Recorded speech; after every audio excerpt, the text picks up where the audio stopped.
All right, good evening, everybody, and welcome to the African Pro Series Season 2. Now, we're all here for the matches. We understand that we're busy waiting for the room code, but before that, we're going to cover a quick recap from Season 1 in case you missed it. Have you been living under a rock?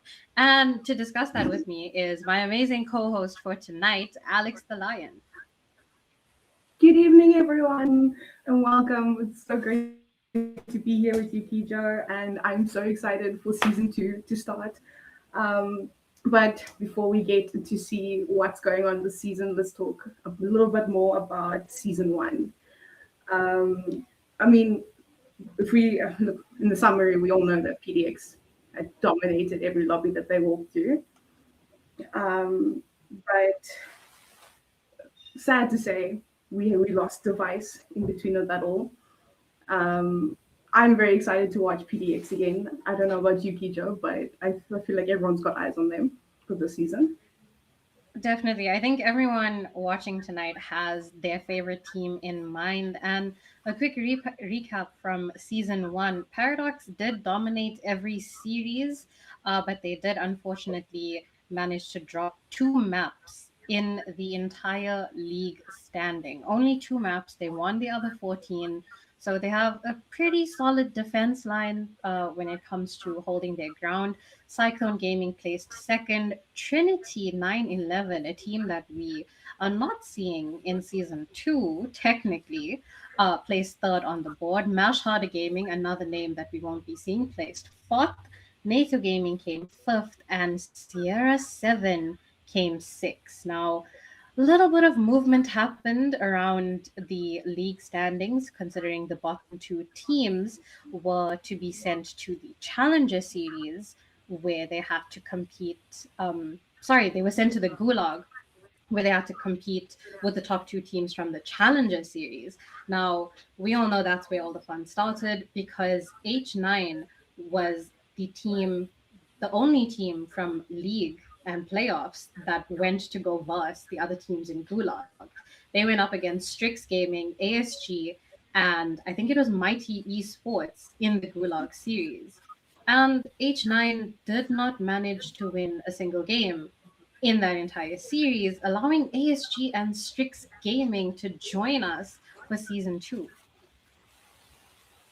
Yeah, no, that was a bit of an upset. I remember sitting in chat and everyone was watching for Hunt Nanagon to place in one of the two spots, but it was very unfortunate. It was luck was not on their side. But hey, we never know. Maybe they do make a comeback sooner or later. But on the other side, Strix and ASG, I am so happy to see them here. I'm very excited to see what they bring for this league this season. Um, what do you feel? What are your thoughts on them being here now with us, Kijo? Well, I'm not gonna lie. I want to have a lot of hope for Strix Gaming and for the ASG team as well. The competition that we saw in season one was cutthroat. Everyone in the top four, the top five teams were constantly at each other's necks and, giving each other a run for their money. The bottom teams, they did kind of fall short when they versed the top half of the table. But who knows? Everyone came back for season two. So we're going to see who's going to fight for that spot. Speaking of our season two teams, we do have yet again 8 teams on the board, starting off with Paradox, returning champions. We've got Cyclone Gaming back again with their roster. And instead of MSH, we now have Nova Gaming. Same team, different name. All the players that you guys know and love. We also have NATO, who have made their comeback. And if I'm not mistaken, 3 of the players from Trinity have joined them so that NATO could come back into the tournament. Um, then there's, of course, ECL, who managed to maintain their position. And Sierra 7, we all know and love. They were in the top 4 in for majority of the tournament. Um, well, at the beginning of the league standings until they took a few knocks, but still an incredible team nonetheless. And of course, our 2 brand new faces, ASG and Strix Gaming. You don't know. Honestly, very excited to see all of them. Very excited for the games tonight and every Wednesday and Sunday going forward. I know we all have our favorite teams and who we're going to see on top, but genuinely speaking, there are so many players from different teams that I can't wait to see what they do, considering what how they played last season. As an example, Toxic, Durox, Simpsy, all these big guys. I can't wait to see how they play. I'm very excited. And yeah, I can't wait for the first game to start now. So, Keita, who do you Definitely. think is winning tonight in the first game? Well, we are going to first see who is playing tonight, or rather, in what order they will be playing first. Every single team will have a chance in the spotlight for tonight. And our first match is going to be Cyclone Gaming versus ECL, a South African team versus a Nigerian team. Now, I know what you're thinking, right? Guys, Kijo and Alex are from South Africa. We're gonna back Cyclone. I don't know, maybe, but I've seen ECL do some incredibly mind-blowing things recently. So I might have to sway my answer just for now. Are you voting for ECL? You know what, I do believe that they might be a dark horse team moving forward. So hey, if I'm voting for ECL and I'm the only one voting for them tonight, so be it. Okay, no, I hear you. But if you're considering the roster for Cyclone, Logan, and all of them, I'm leaning a little bit more to Cyclone for them winning tonight. I mean, they were, last year's team with Ace of them, and we remember how they. So I am leaning a little bit more to Cyclone gaming.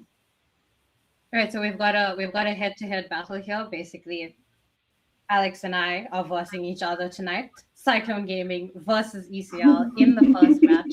You've heard our predictions, guys. Please make sure to leave your predictions in the constant polls that are going to be up in the YouTube chat. Obviously, back up your teams, whether you're watching on TikTok, on YouTube, or whether you're watching from our beloved diehards watch party. Please make sure that you send your support to your teams and let us know, guys. We are active in the chat. We're going to be paying attention, but unfortunately, we are not your commentators or your casters for tonight. Coming up, we have people who are going to yap your brains off, and they're going to start off with their predictions before we get into the actual gameplay. Before we do that, do we have the lineups for the two teams that are starting us off, Cyclone Gaming and ECL?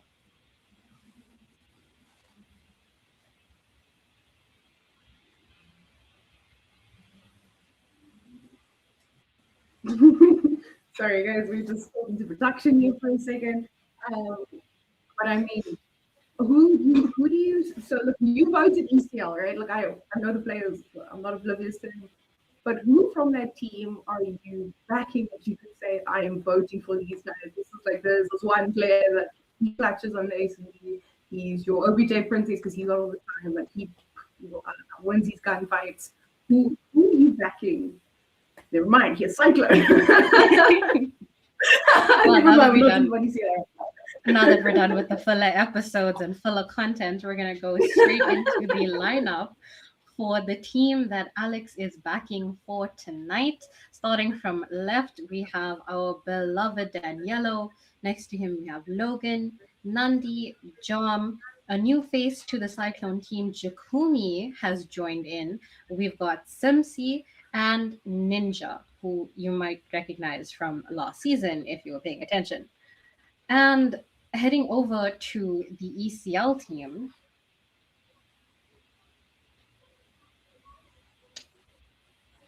Alex, would you like to do the honors of introducing your opponents for the night? For Kijo's team, guys, we've got starting from the left, we've got Xavier and Anke. We've got Krill in the middle with Dad.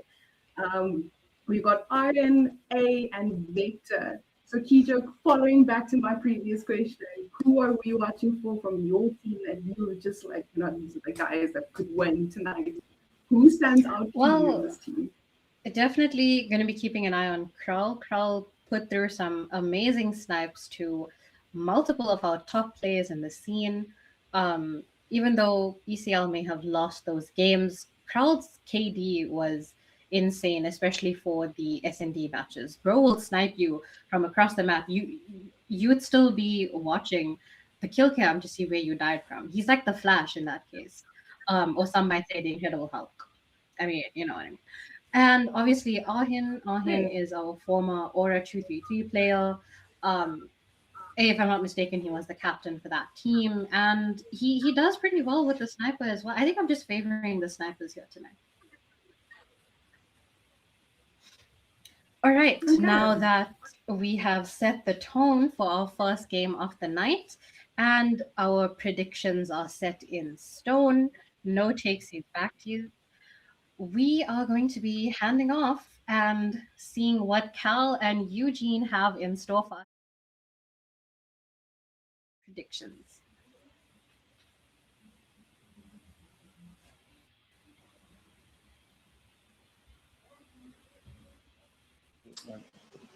Well, thank you, Kijo. Thank you, Alex.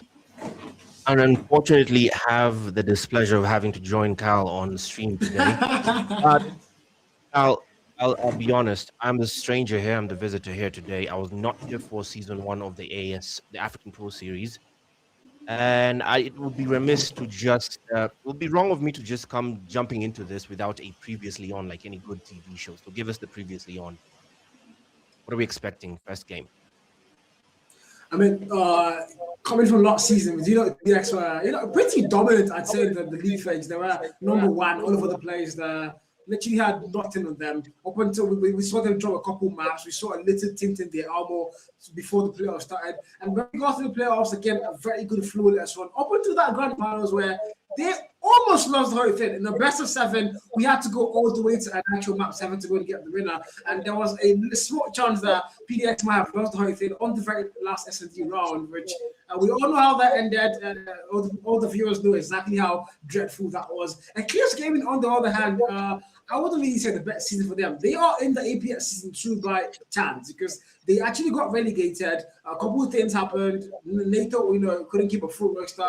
Back and forth. Clears got a second chance at life, and well, they're in the APS season 2. So this is like lightning striking twice for them. Can they now find a way to stay up, especially when their first fixture was against? I mean, you've said it, you've said it. Cyclone Gaming, Cyclone Esports coming to try and relive the glory days from days past. That team existed well into the early days of Call of Duty Mobile, and somewhere along the way, they just vanished in the dust.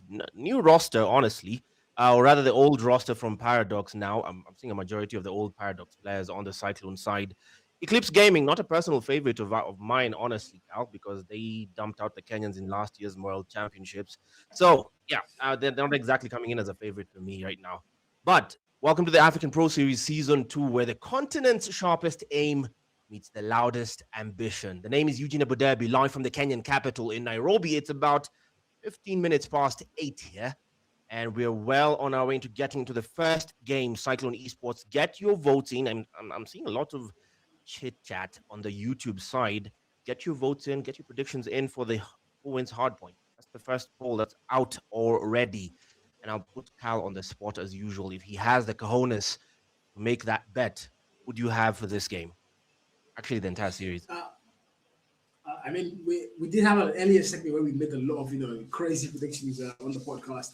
I don't want to be too forward because now in that particular aspect when I'm on the podcast, I'm not exactly a caster, but now I'm a caster, so I have to be very much on the good side. So I want to be a very very even person. I don't want to sound too harsh. I come off too harsh. Yeah, can I talk? Why you not? I let me talk now.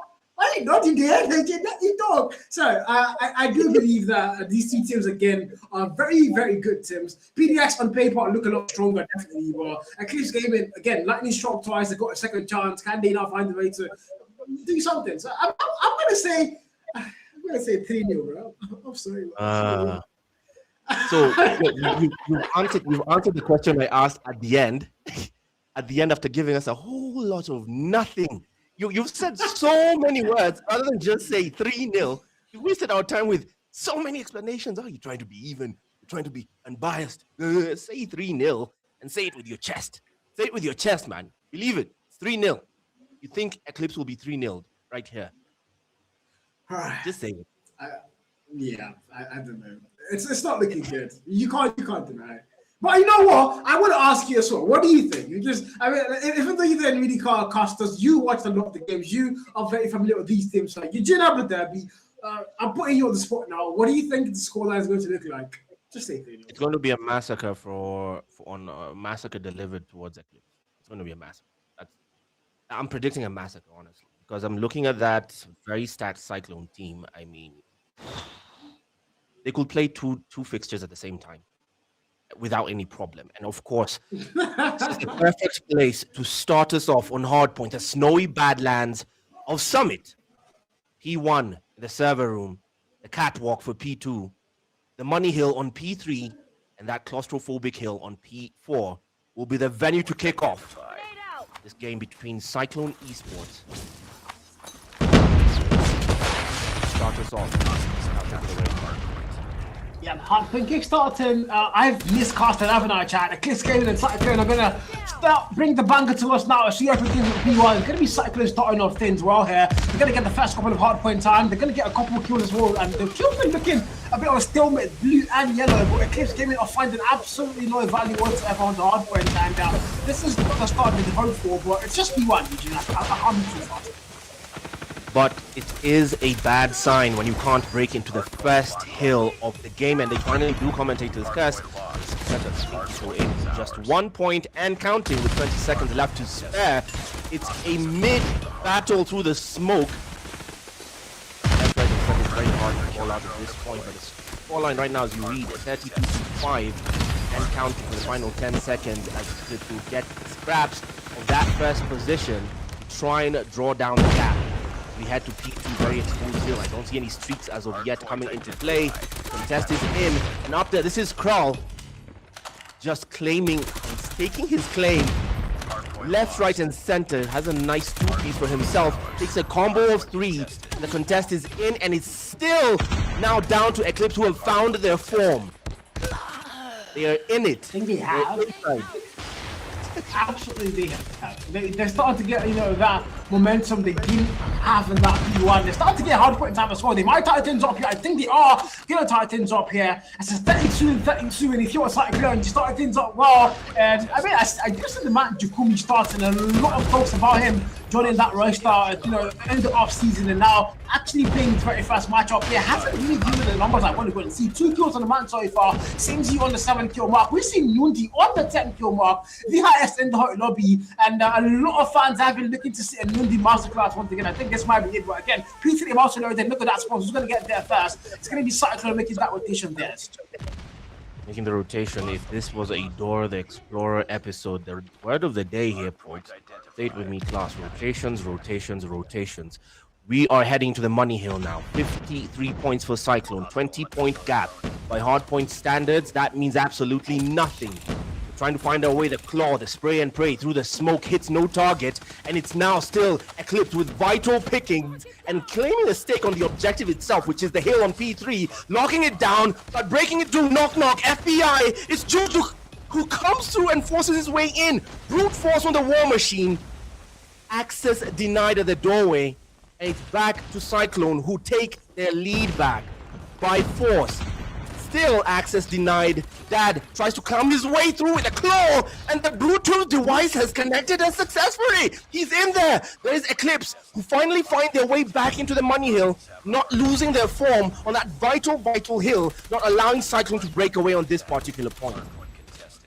Yeah, but now Eclipse going to come to that front door. Not a lot of value found in this one. We had to make that way to us next. And look at that mini map. P4 now, it's going to be the one to Echo who's going to get there first. Lock the spawn down, hopefully. Start to get Hardpoint time. As we're going to see 2 players for the side of the boys in blue. Can they hold it down though? Players coming too slow for the side of Cyclone.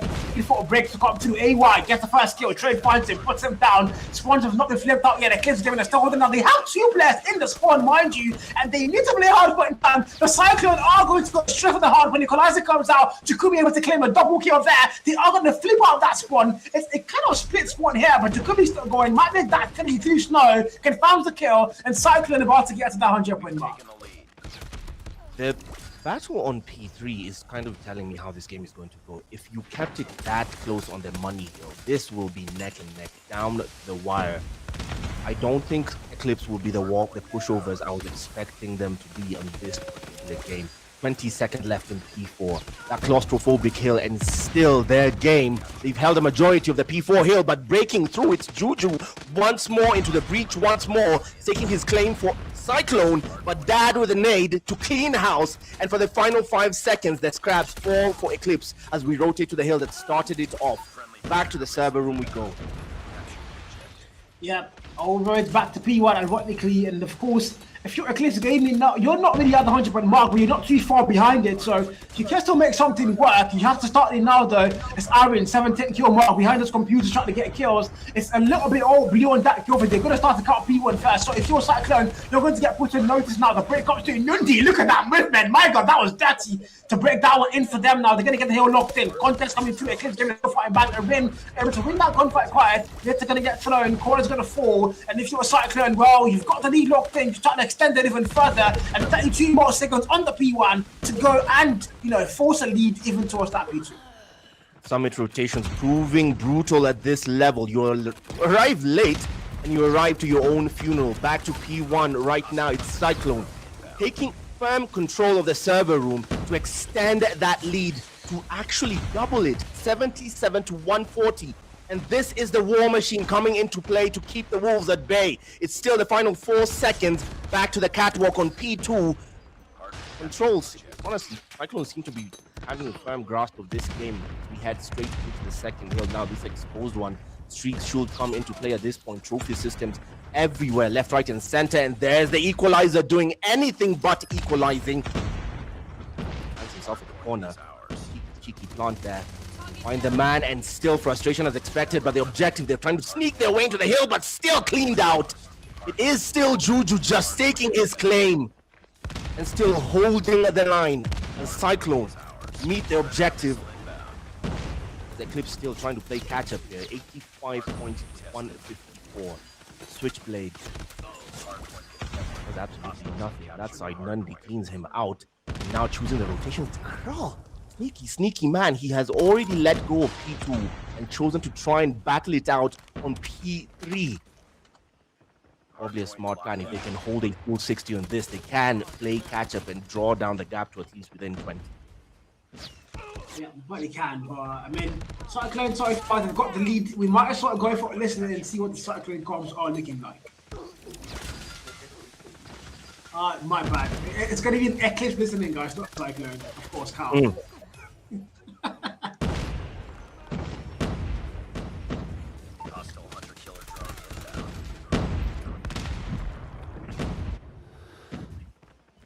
Front of it.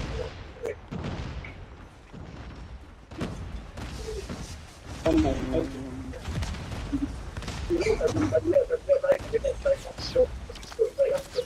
alright.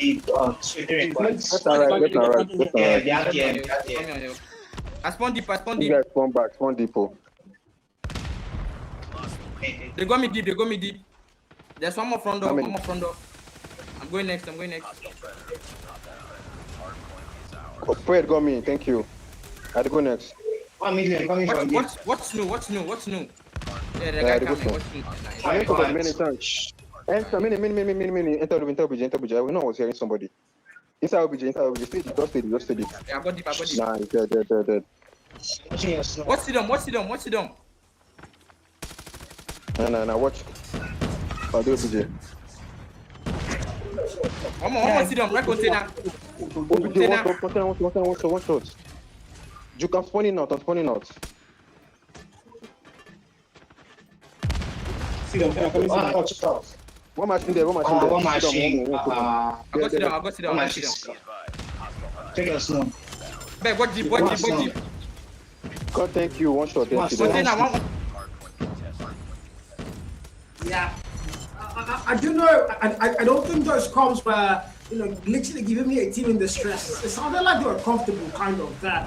But the scoreline tells me a whole different story. 214, 126, Cyclone less than 40 points away from closing terms of an hard point. So if you're Eclipse Gaming, well, I don't know. Should you be that comfortable on comms, Eugene? Yes, that's exactly where you need to be on comms. Calm, collected, not panicking, not making your teammates panic because you might be on the back foot. But that kind of under this pressure, it tests the pros. This kind of pressure tests the proper pros in this game. And that the fact that the comms are that calm, collected, no insults anywhere, honestly. It's just perfect for what they need. But Cyclone, the result is they did not read the script.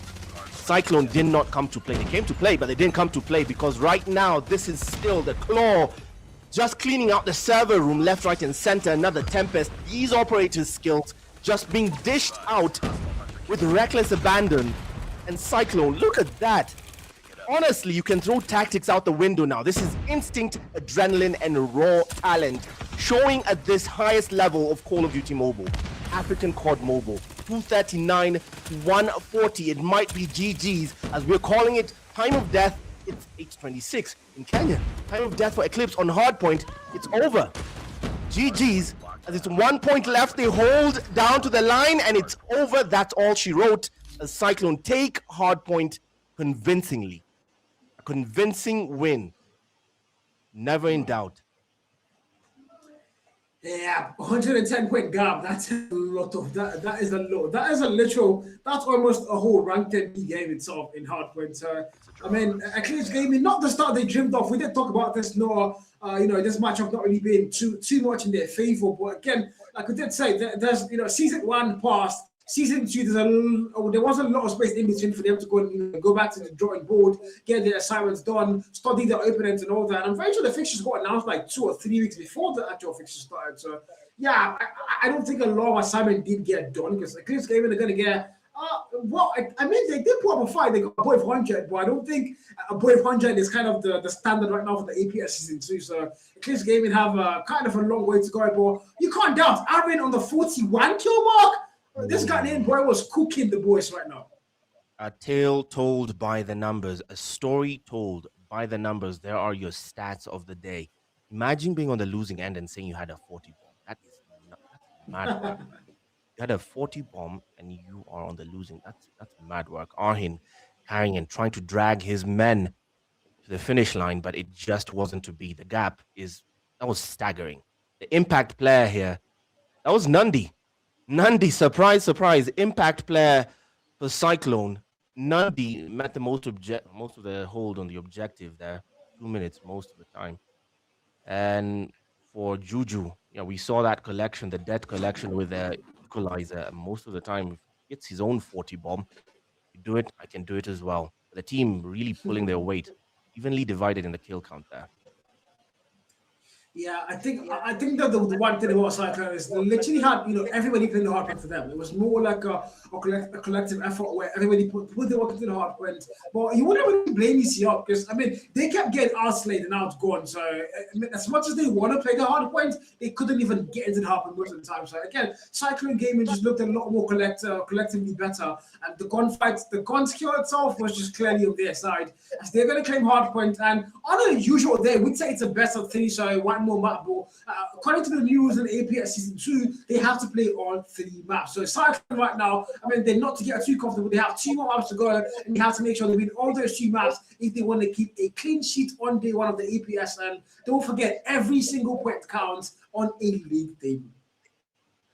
Look at the next game. Look at the next map. My goodness. Oh, this is I love a good SND, and especially the North African Badlands of Tunisia, the snipey Badlands, Wallbang Central. This is Tunisia coming up next for Search and Destroy. S&D I compare to a relationship. It's all about communication, man. Just like any relationship, it's all about communication. Don't communicate, man. Gonna leave you, boy.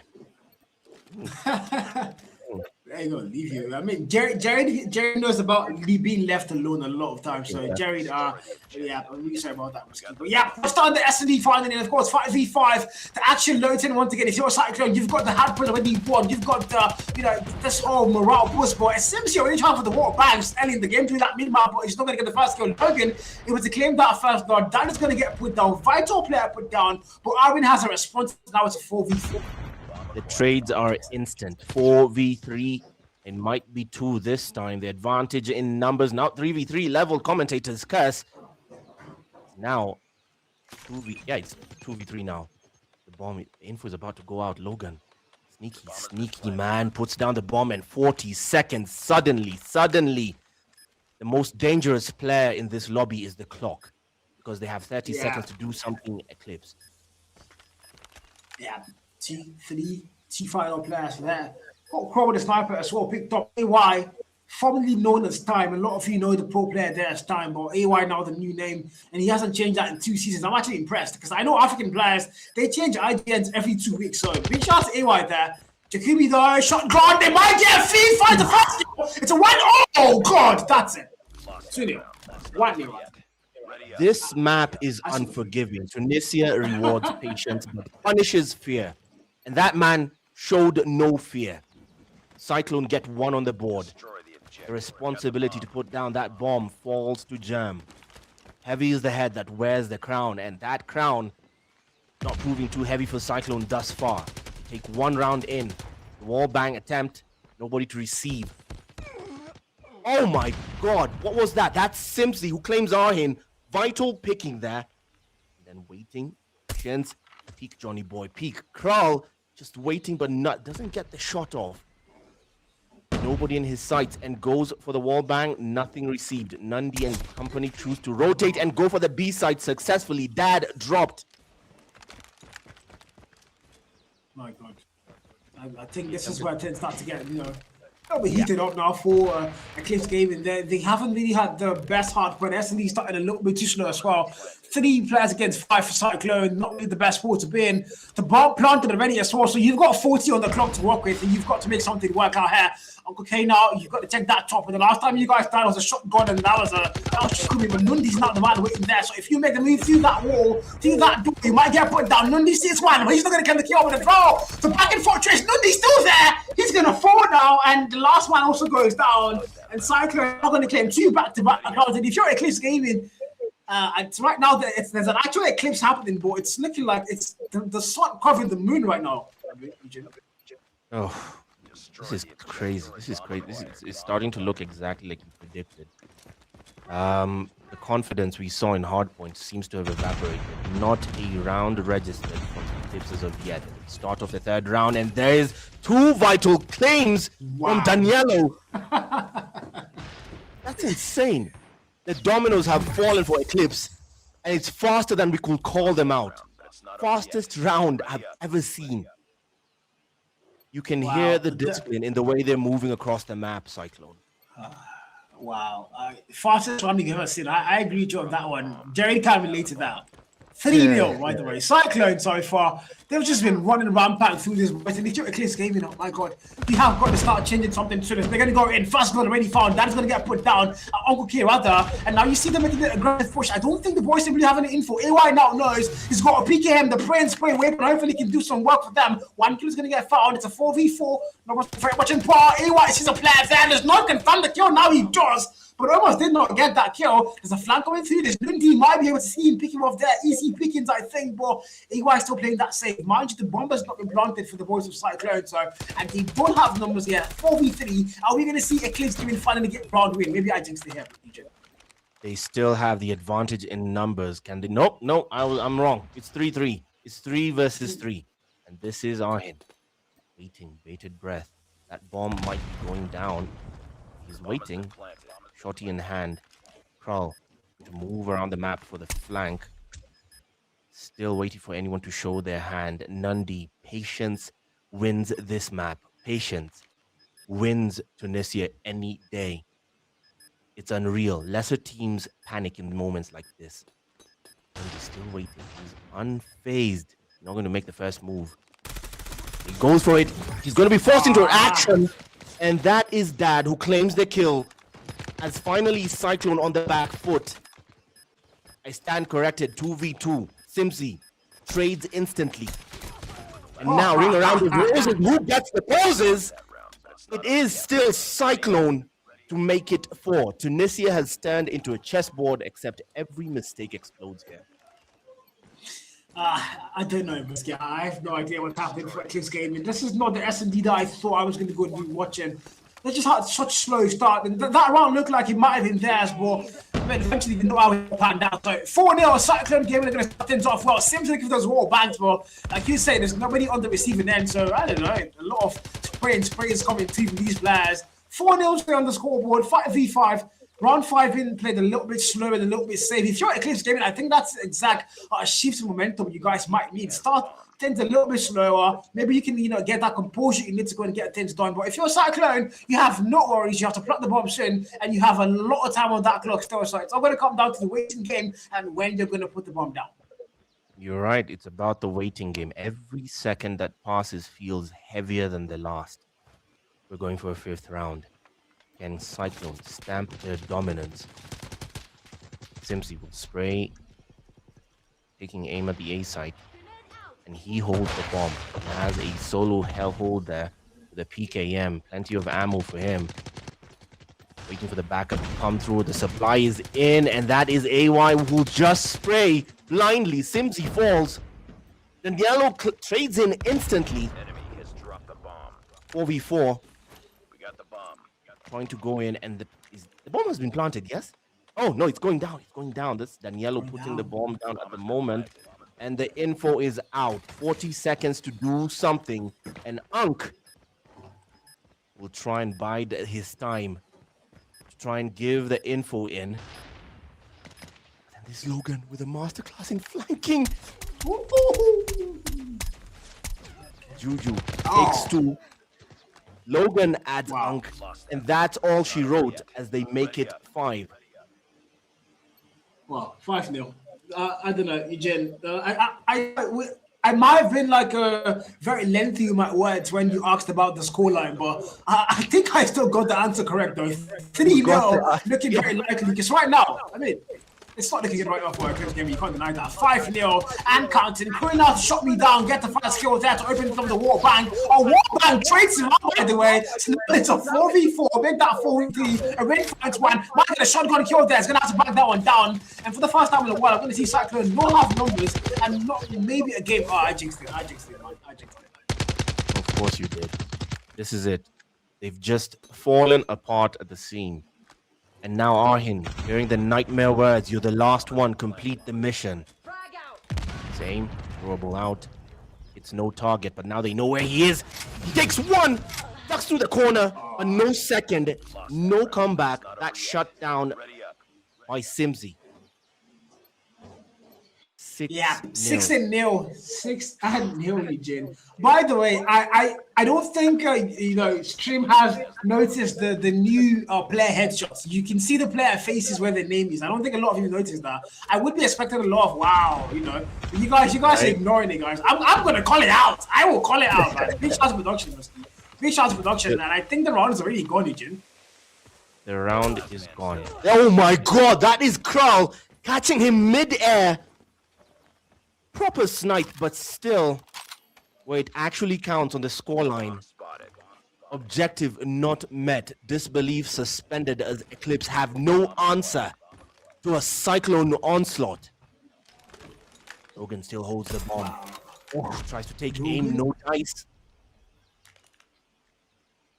Holds a Tundra. I don't know. He's a little, oh my god. Yeah, they finally got around. That's what matters the most. I mean, Logan had the chance to kill the first player in that door path. I don't know how he missed that shot. And, gave out the info is exactly where it's going to be coming from to true top winery. And I mean, if you're a Eclipse Gaming, you might as well bank on that. You had numbers heavily. And yeah, that was definitely going to be around that point in time. But again, 6-1, 1-6 it is. And Eclipse Gaming, can this really start with something good for them? Something new, hopefully. As you go to round 8, where Cyclone are still the ones of the attack here. Wallbang attempt, brazen at best. It's still Daniello holding the bomb for Cyclone. The PKM for Simsy claims it aimed its own target. Does get one in. Bring it down to a 5v2. 3 dominoes have fallen for the Eclipse side faster than they could actually realize what happened as the bomb now going down comfortably. Yellow meeting the objective, and now they are on notice. Arhin with the nightmare words, you're the last one, complete the mission against a full 5 stack of Cyclone players. We haven't, that's one hit marker. That's the corner. That man was low on HP. He could have sneezed and he was dead anyway, but he's gone. They make it 7. Man. I don't think I have the words to like speak out right now. 7-1. If you're Eclipse Gaming, well, again, you have gotten one round. It's not a total flush out, and this is actually short. This is legit. The one mode where combats are very easy thing to go do. Right now, sides are going to get flipped out, so Eclipse Gaming are going to be on the attack for the very first time. Maybe it might favor them, as we're going to see a 5v5 going through again. Top 1 being pushed by AY. He's got help as well. No value being found. The wall bangers. They're still looking for the wall bangs. The SKS in hand for Daniello. If you make that pick, you might fall. Danny looking for a single pick. So pick. If you slide it through like Michael Jackson, you're gonna get put down like he did get put down. Oh my God! I said it. Look at Bishop double, and it's gonna be 3 players. Oh my God! 3 players 4. Make that 4. It's one final player and a 1v5, and it's gonna be Aaron in a very bad spot going through that mid map. Oh, Lord. Lord.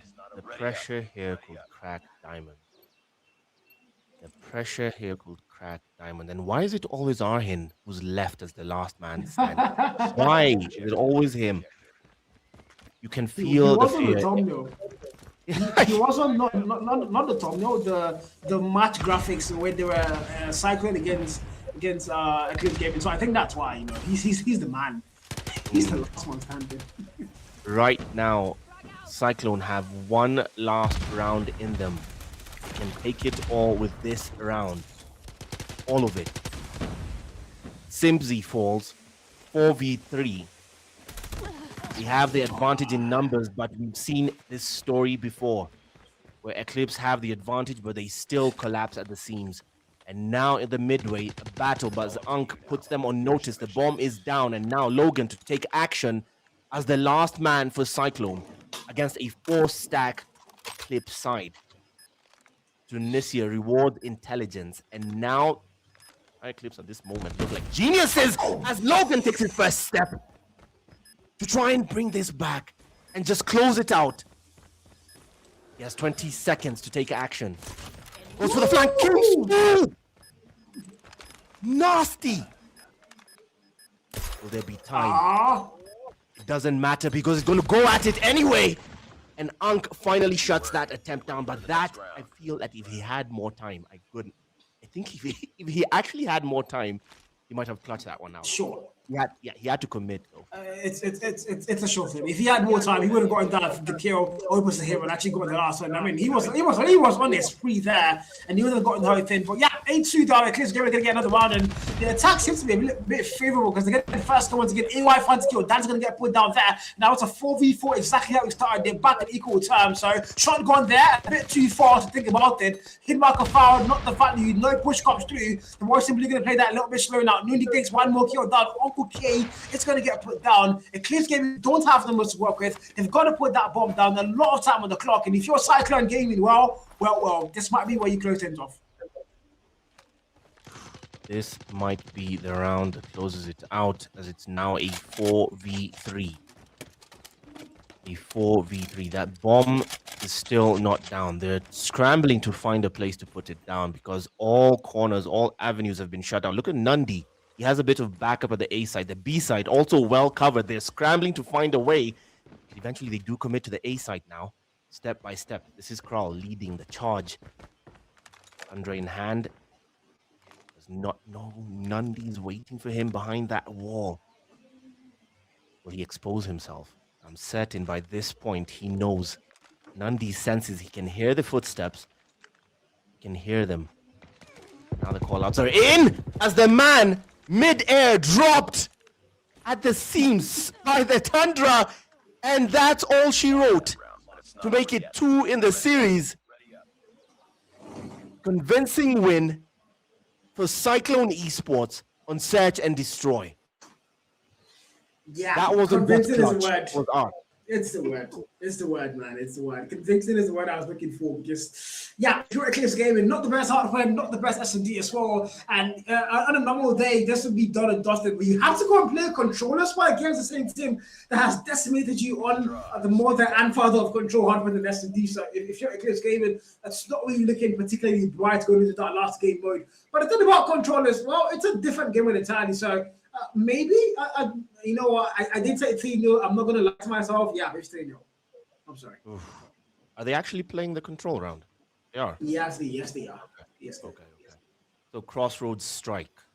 Oh, that's become a bread and butter map for that particular mode. It's become a basic one for that mode. But first, before we get there, there's a story told by the numbers. Kral did try again to try and drag his men. This time, Kral. The last round for Hardpoint was Arhin. This time for Kral, tried to drag his men as the impact player for the losing side of Eclipse for that search and destroy round. Meanwhile, Logan, 14 kills. Are you 14? Really? He wasn't happy.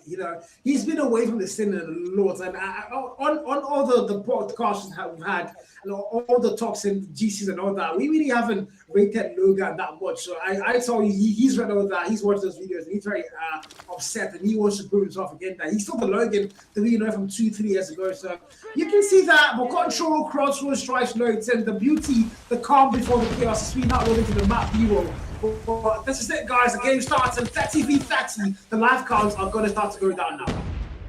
For anyone new to this mode, both teams come in sharing 30 lives across the board. The objective here, tap the points or prevent it, depending on where you fall. This side, at this point, that objective falls to Eclipse to try and capture the point in the yellow side there. So far, they've met the objective. Quarter away at the B site, they try to commit the numbers, but they're losing more lives than it's worth. 24-19 lives is where it stands. Pure gunfights coming through as they try to commit a full send to the B site, but still that objective not even met. They're not even close. Just being completely hammered as they try to bombard and fully send all 5 men towards that side. They seem defeated already. How are they falling apart? I don't know, Eugene. This isn't looking good. 20v7, and they're still waiting put down. They're trying to break up the spawn trap. It's a literal spawn trap, by the way. They're trying to break up the spawn trap here, and it's not looking like it's going to be an easy thing to go and do. Because Cyclone absolutely staying out with the numbers. 7v3, they won't respawn. 3 more players standing, trying to find their way out of this one. There's a sniper in hand. For Logan here, looking for a kill. A big foul is going to put that man down.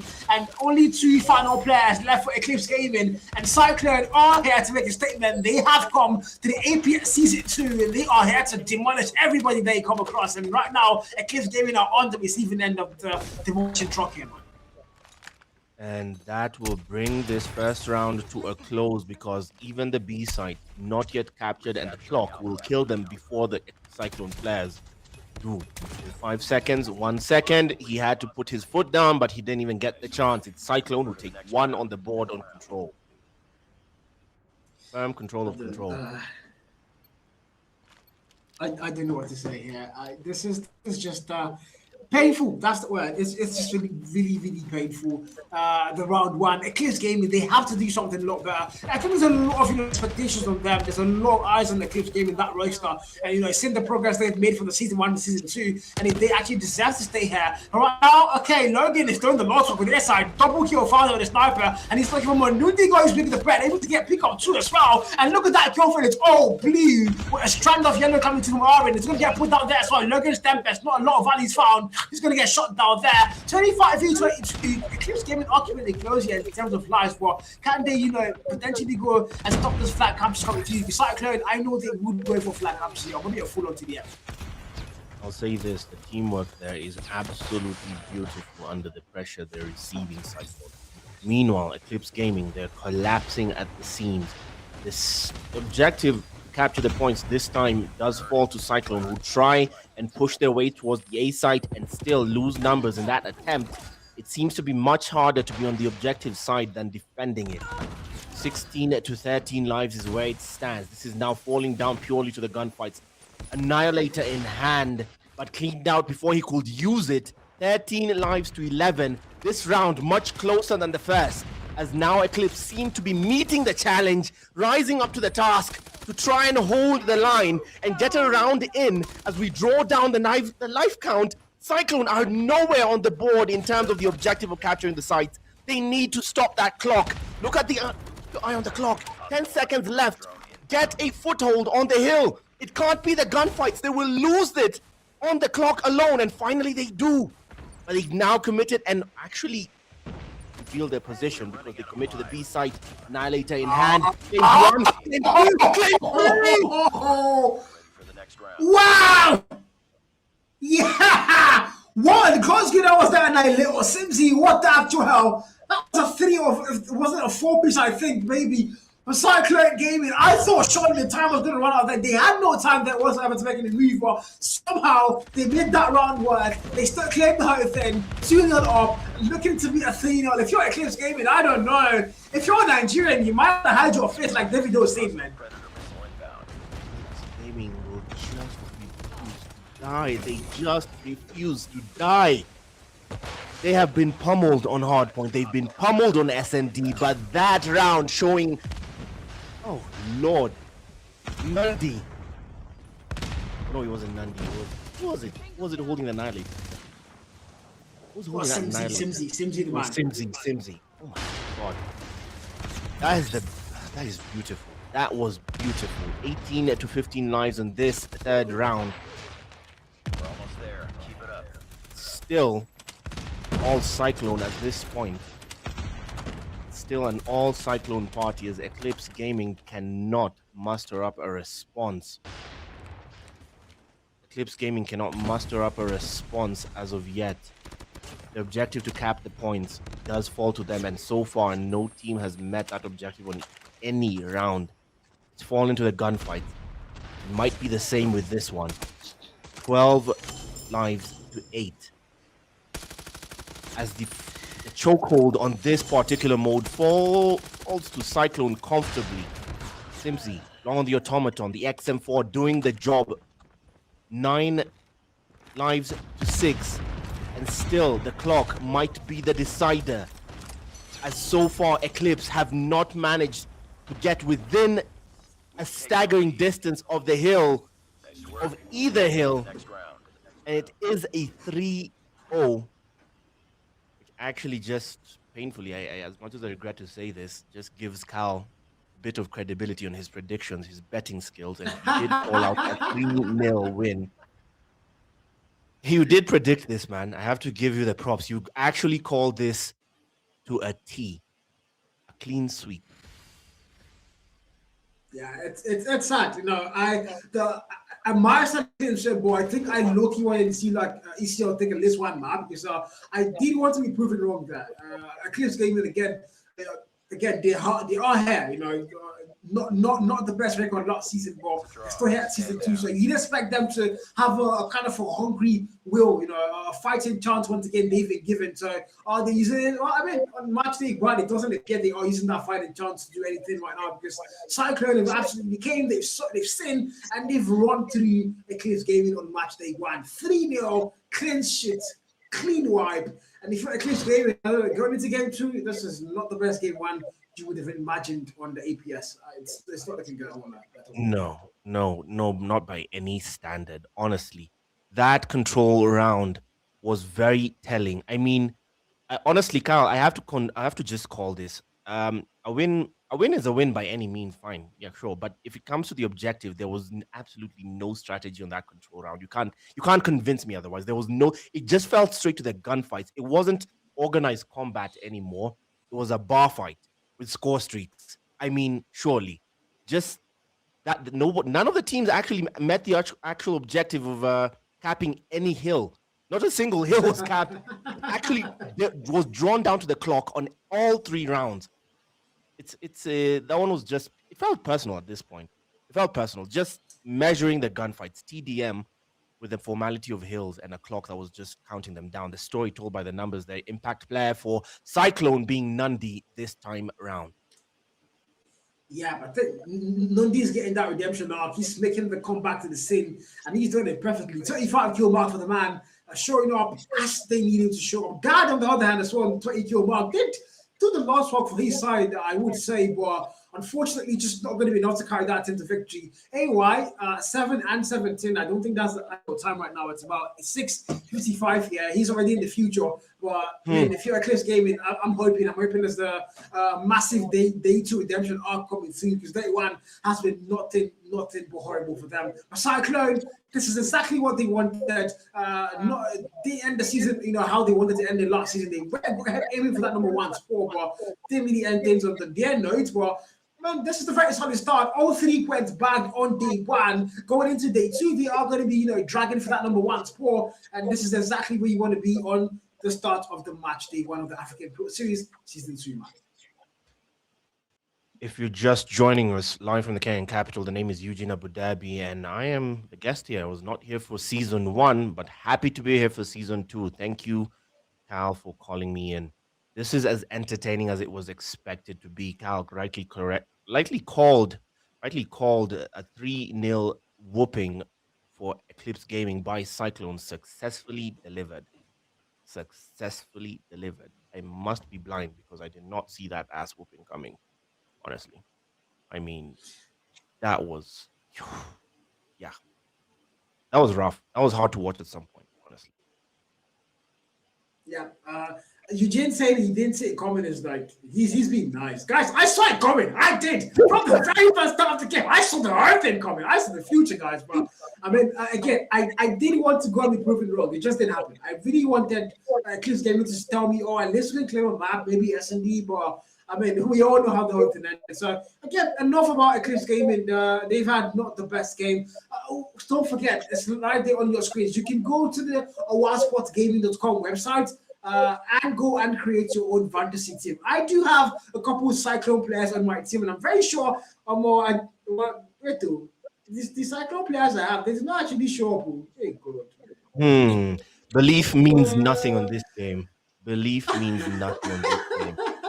Not when the bullets start flying, not when the pressure starts closing in, not when the crowd begins to roar in chat, because chat is active on the YouTube side. Chat is active on the TikTok side. I saw you streaming, unfortunately. Ugh. I prefer the Die Hard one. Let's just go to. I think I saw Die Hard streaming as well on the watch party. You mentioned that as well. Like him. I like him. I don't like you. I like him. Die Hard. Cool people. Die Hard is cool people. Either way, this game moves fast. What's the next game, Scout? Next game production, if we can get the next game up on screen. But I mean, speaking about watch parties, though, I do also have to give a shout out to like Senes. I'm not sure if he did go live or he did start a live show. I'm not sure if he's still live. He's going to watch parties of the African Pro Series. So reach out to Die Hard, reach out to Senes, and of course the stream is also live on the ASG TikTok and YouTube, so you can watch it on other platforms if you want to watch it there. But I would recommend the YouTube stream, guys. I want to see about 500 watching the YT, man. We can do it, guys. Africa has the numbers. Die Hard has about 200 watching the stream right now. So if we get all the numbers up, we have about 600 people watching the stream right now. So reach out to all of you watching the stream wherever you're watching the stream. But speaking about game 2, it's my ops up against Nova Gaming. Okay, what can we expect here quickly? Yeah, guys, ASG are sponsoring the event. I'm just scared that if I say my mind, I might not get paid this season, guys. I'm so scared. So I'm gonna be nice. I'm gonna pretend to be nice.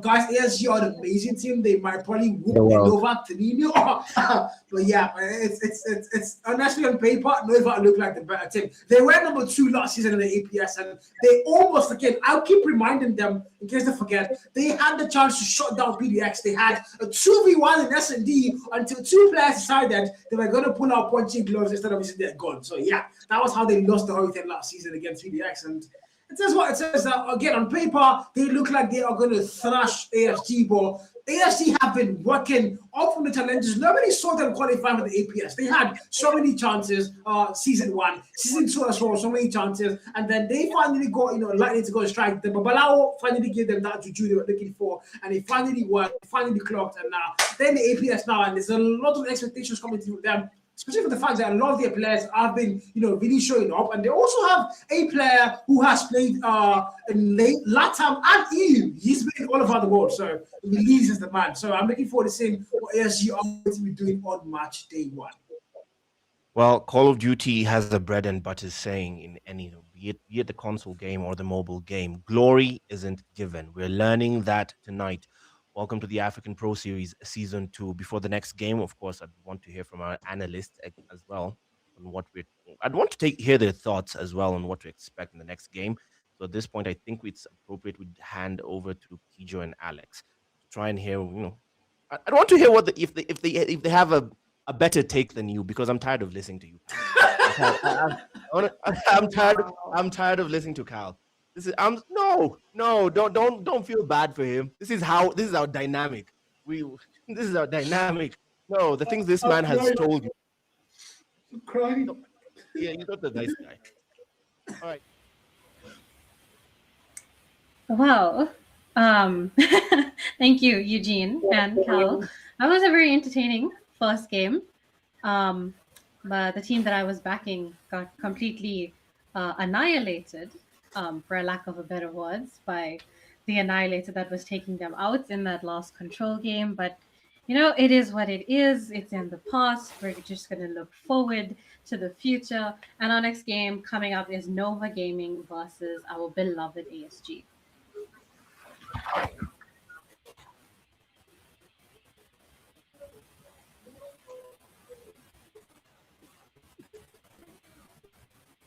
Yeah, I'm very excited to watch this now. Alex Kijo, might be with muted, ASG's lineup but, now, Bello. while we sort that out, we're going to introduce the ASG roster to you guys. They came up from the Gulag series. They made their way through challenges, through Gulag, and they are now here to fight for their spot on that league standings. And let's let Alex introduce them to the world. Good evening, hi again. I hope everyone can hear me this time. I'm not just talking to myself here in my room. Well, we've got Bauer, Babushka, It's Release, Shoma, and Sunflower. My team, everyone else got 67 players. So obviously going to see them in every game. And I'm super excited to see how it goes and how it feels about this team. I'm very excited for this. Definitely. I'm also excited to see them playing. Personally, I think some of the two newer teams, they are catching up a lot faster than people expect them to. If you have been watching them or paying attention to them in scrims, but now they're going up against our second place team from season 1, just rebranded. They're going up against Nova Gaming. Starting from the left, welcome back to the comp scene, Toxic. Next to him, we've got Storm, Squid, the terrific twins, V-Nex and Knock. We've got Claps, and we've got Mr. Dean himself. Now, these names, just in the African comp scene, if you hear these names, you're going to get chills down your spine, goosebumps, you name it. Their names alone will strike fear in their enemies. Now, just don't let that get in your heads, right? ASG bring their own side of the competition, but I don't know. I kind of shot myself in the foot predicting in the last game. So let me take the advantage here while I still have it and say that I would love to be supporting Nova Gaming tonight. And we can see that the maps that were chosen after the veto process, we're starting hardpoint off on Takeoff. We've got Search and Destroy on Control. Coastal and Control. My favorite game mode on Raid. Do you know what? For my prediction, Kijo, I'm with you. I'm voting for Nova. I'll be honest, I've raged for days on streamer mode when I see these guys are stacking. These are not people I want to play against myself and see them winning this game. As for the map selection, I must say it's very, very interesting. Take off for hardpoint. We had this discussion in the last series. I'm not a fan. Let's be honest. It's takeoff. Takeoff should be here, but that's what we've got. This is what we've got. So I'm very interested to see how we're going to deal with P1, especially. I mean, that is such a make or break a lot of teams, and especially the rotation. So we're the best team with them. Definitely. And both these teams are going to be going head to head on every single map, which means Kito is going to get to see every single control game tonight. And I'm glad it's on Raid this time, not Crossroads. Because what is happening on Crossroads?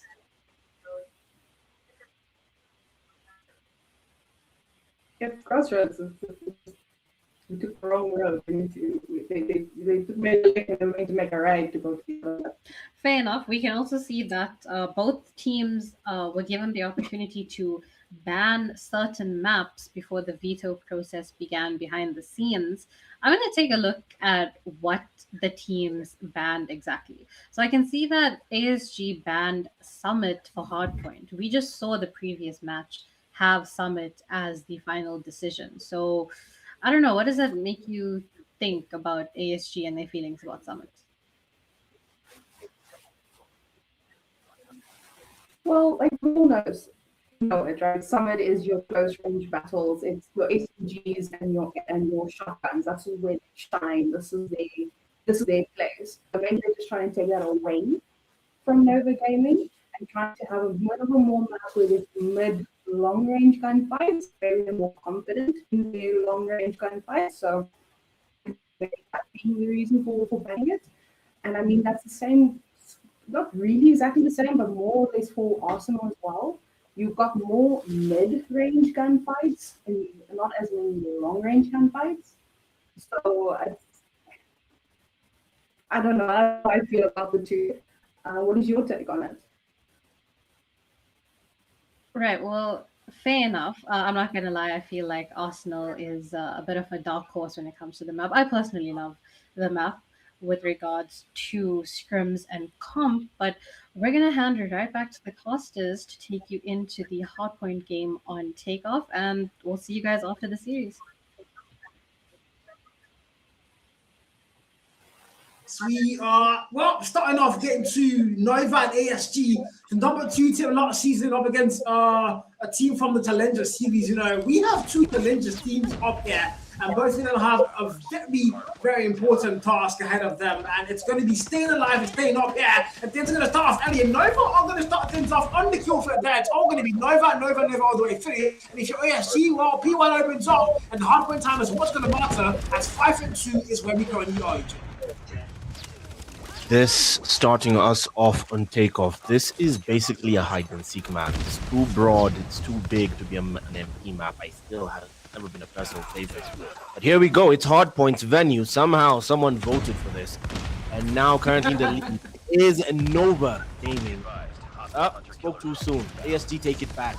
Kyle's favorite people, their employers, who have now gotten into the lead. 10 seconds left on the first kill. They finally get this craft. This might be even Stevens because no real advantage as of yet, but the rotations are clear for ASG who get to P2, the money site, pretty early. Again, word of the day. Al, you know this. Word of the day when it comes to hardpoint. What? Objective. Jesus Christ. Get the point. Rotation. Rotation. Early to the party, it's ASG who gets there. And now breaking through somehow, Nova find their way into the hill. The automaton off the reload, trying to find his way back. Flank it out, but still successful underground to try and cover all entrances and exits. We'll meet them at the other side. This is Toxic, spray and pray on that war machine still. And the ground has been covered. He now switches back to the automaton, still holds steady through the smoke, Tempest in hand. No target as of yet met. Still Nova, we're now using this advantage to catch up, putting the money hill to good use exactly as it was meant to be used. Switching to your sidearm is always faster than reloading, and Babushka heeds Captain Price's lessons, uses that to still maintain the advantage for ASG. Within lead, the lead nonetheless that they can appreciate. Yeah, they probably can, but again, ASG, I think they started really well because I think when they see the a bit of aggression, I didn't expect it rather. But ASG are doing considerably very well. And I think going into the P3, now they need to just make sure they continue, they started and they don't start to fall off eventually. Not going to see that hill open up. Trauma got to Dead Machine finds a double, a night little pop up for release there. 11 kill mark and not a vanity foul. They're going to have a little dance there. He's going to be the worst dancer I've ever seen. And he's going to get shot down. 41-43 as ASG now look like they're going to eventually lose that lead. Now we're going to see Nova Gaming finally back up there as they lock it down. The boys in blue still. Killford is not going to be there. Stroma comes in. Abushka comes in. Oh, Squid comes in for a trade and makes it 4 players fall in one foul swoop. And if you're ASG, well, you start to see Nova Gaming wake up, and that cannot be good for your side. Absolutely staggering attempt there. Absolutely staggering.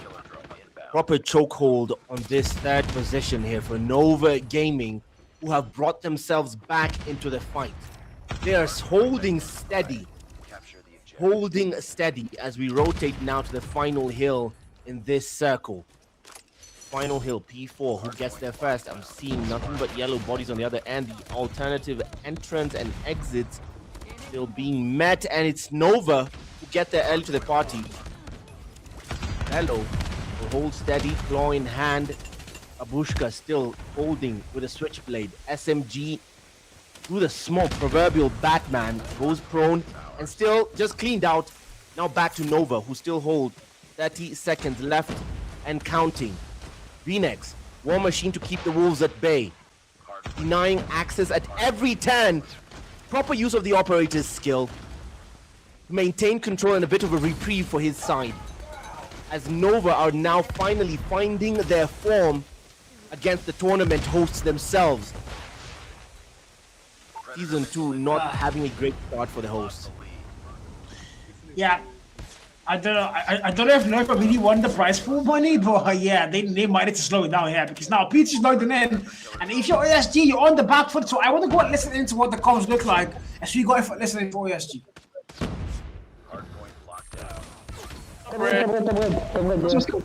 Yeah, too much. One shot dead. One to your seaside, one on hill.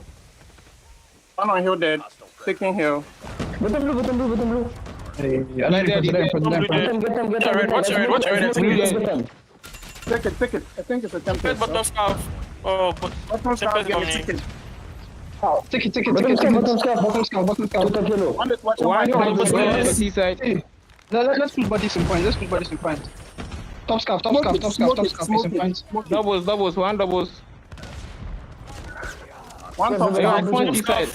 on hill, one on hill. One top on hill. Hey, we know the Two on entire hill. points crowd. On the fucking pin. Bottom red is one shot. Get to 9. Play P2. Let's play on P2. Go P2. Two tickets. Okay. I'll go on more Quick behind turn. you. One blue. What? One blue. It's nice. One ticket.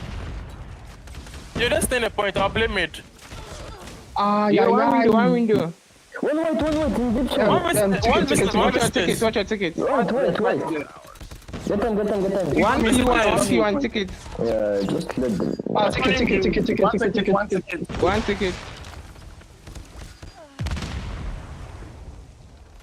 Yeah, quiet. Eugene, what do you think about those comms? I want to ask you this time. That is exactly how I expect hardpoint comms to sound like. Not exactly what we heard from it. Sorry, I'm sucking down a samosa down my throat. But yeah, that's exactly what I expect comms to sound like at this point. Chaotic, but the call-outs from ASG seem to be all over the place, honestly. They seem to be all over the place, and it's actually showing in the gameplay right now. They seem to be just falling apart at the seams, because Nova are now picking them apart piece by piece.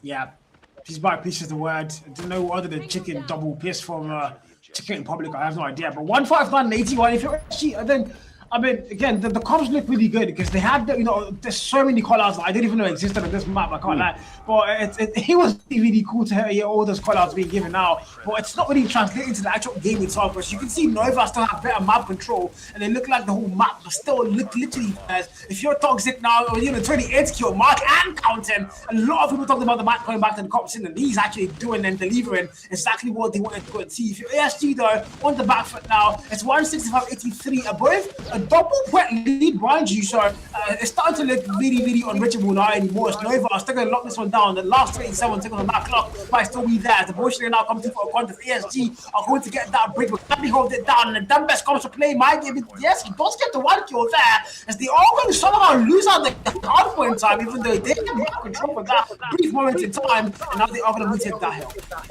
This is Babushka. His perspective now still holding steady for ASG as the hosts try to find their way back into the fight brick by brick. You pray for rain, you have to deal with the mud too, and the rain has come for ASG. Nova, not the easy pickings that everyone thought they'd be, as they have staked their claim and approaching the 200-point mark as VNex on the war machine try and keep everyone out, and successfully doing so, doing nothing but collecting. Proper use of the operator's skill. Picking doors, taking names. 40 seconds left, and they have a firm grasp on this 4th position on takeoff. My God. 200-point mark now fully locked in. ASC on the back foot heavy, but they are above the 100-point mark, so can they find a way out to come through? The machine comes out, Sunflower fighting twine. It's going to be all yellow on the kill for it. Can they now make that into hard point in time? The answer might be yes. They still win every gunfight they can possibly win. No for gaming. Are starting to, let them get a hard point in time. We have scrap time. It's going to go all in favor of the boss of ASG, but they also are going to make sure they have to rotate. That's the most important thing now. You start to get a little momentum on your side, but the most important thing is you want to rotate back to that P1. Hopefully get a full 6 there. Maybe you can pull off the comeback. But sorry for Nova Gaming are 40 points away from closing things off. If I worked my way to getting a death machine and I didn't get to use it, I'm pissed off. From what we just saw, that man was standing in the corner with a death machine and hesitated, got picked off. Now 215 to 120 as Nova Gaming have staked their claim. The dominance is clear. Back to P1, the hill that started it off could end things. VNex, spray and pray on the claw, meet any target. If it moves, it's dead. If it moves, it's dead. The claw holds the line as Nova Gaming will close this out on the hill that started it all. Poetic Justice, Storm, the scourge of East African sniping, switches to the death machine, gives the team some reprieve. But it might be P2 to close this out. If they can hold steady, the contest is in, but it might not matter. ASG might have to do something phenomenal to bring this back, if they can at all. Phenomenal as to what to use. 238 and counting. 60 kill mark was Squid, by the way. He's been all over the place so far. He's been dominating the gunfights. He's been the most vital player to watch out for. Storm, almost 60 kill mark. Those 2 players. Definitely stand-up players, and they're holding it down still. If you're ASG though, some value whatever has got to be found in that P2. They're going to go through, maybe flip out that spawn. Very vital now. They do have the spawn, but can they hold it down? Try hard.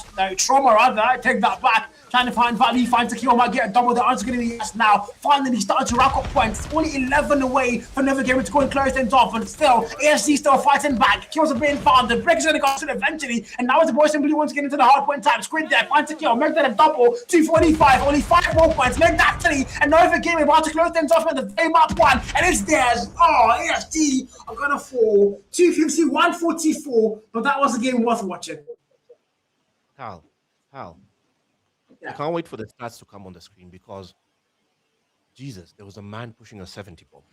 There was a man pushing a squid. Squid was pushing a 70 bomb. The man went down with 66 kills, I think. 66 kills on a tier 1 tournament. Do you know how crazy that is? Bro. That is mad. I mean, there was a demon time. There you go. Starts. Wow. That cannot be legal. How do you have... Oh my God. 3 players on that team had pushed 50. That is insane. That is as an insane stat, man. Oh, I mean, right now, Eugene, if you play fantasy right now, Squid is a perfect pick. He's got the kills. He's got the OBJ. I know I had Squid in my team. I'm so unfortunate I didn't make him my captain, but anyways, I had him in my team. So I mean, right now I am rejoicing. He might have saved my fantasy draft pool. My freaking god! Every single player on that roster playing the hard point time. Every single player above the 1 minute mark. And going to the AFC side, Bello, the only player able to find any value whatsoever in the hard point time. Trauma as well, gave it a little bit of a go, but just not the game they dreamed of. But I mean, kudos to them. They kept the game close to an extent, but eventually at some point they started to go and fall off. I think I heard Kijo earlier saying that Squid was making a return to competitive COD, and I think was it? I think so, but because No, it was toxic. It was toxic. it was toxic. Oh, it was toxic making a return, and he seems to have just jumped back into form. 44 kills is not a bad place to start, but this statistic by Squid, 65. Dear Lord, put that on a T-shirt. Put that on a that KD is just that's the kind of KD that gets you banned from this game accidentally. Dude. No. No, these are someone's children. These are people's kids, man. You can't do that to 65. That is no, man. No.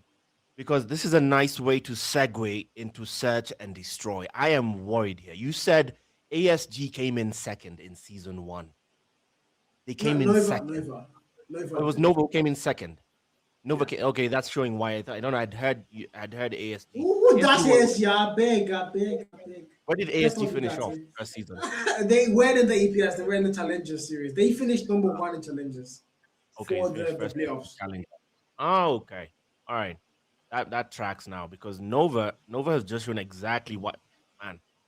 No, that was a hard round. It started off neck and neck. If you just joined us, that round of hard point started off neck and neck, and at some point the breakaway was clear from Nova Gaming, and now we segue into this coastal sniper's nest, a literal sniper's nest. Yep.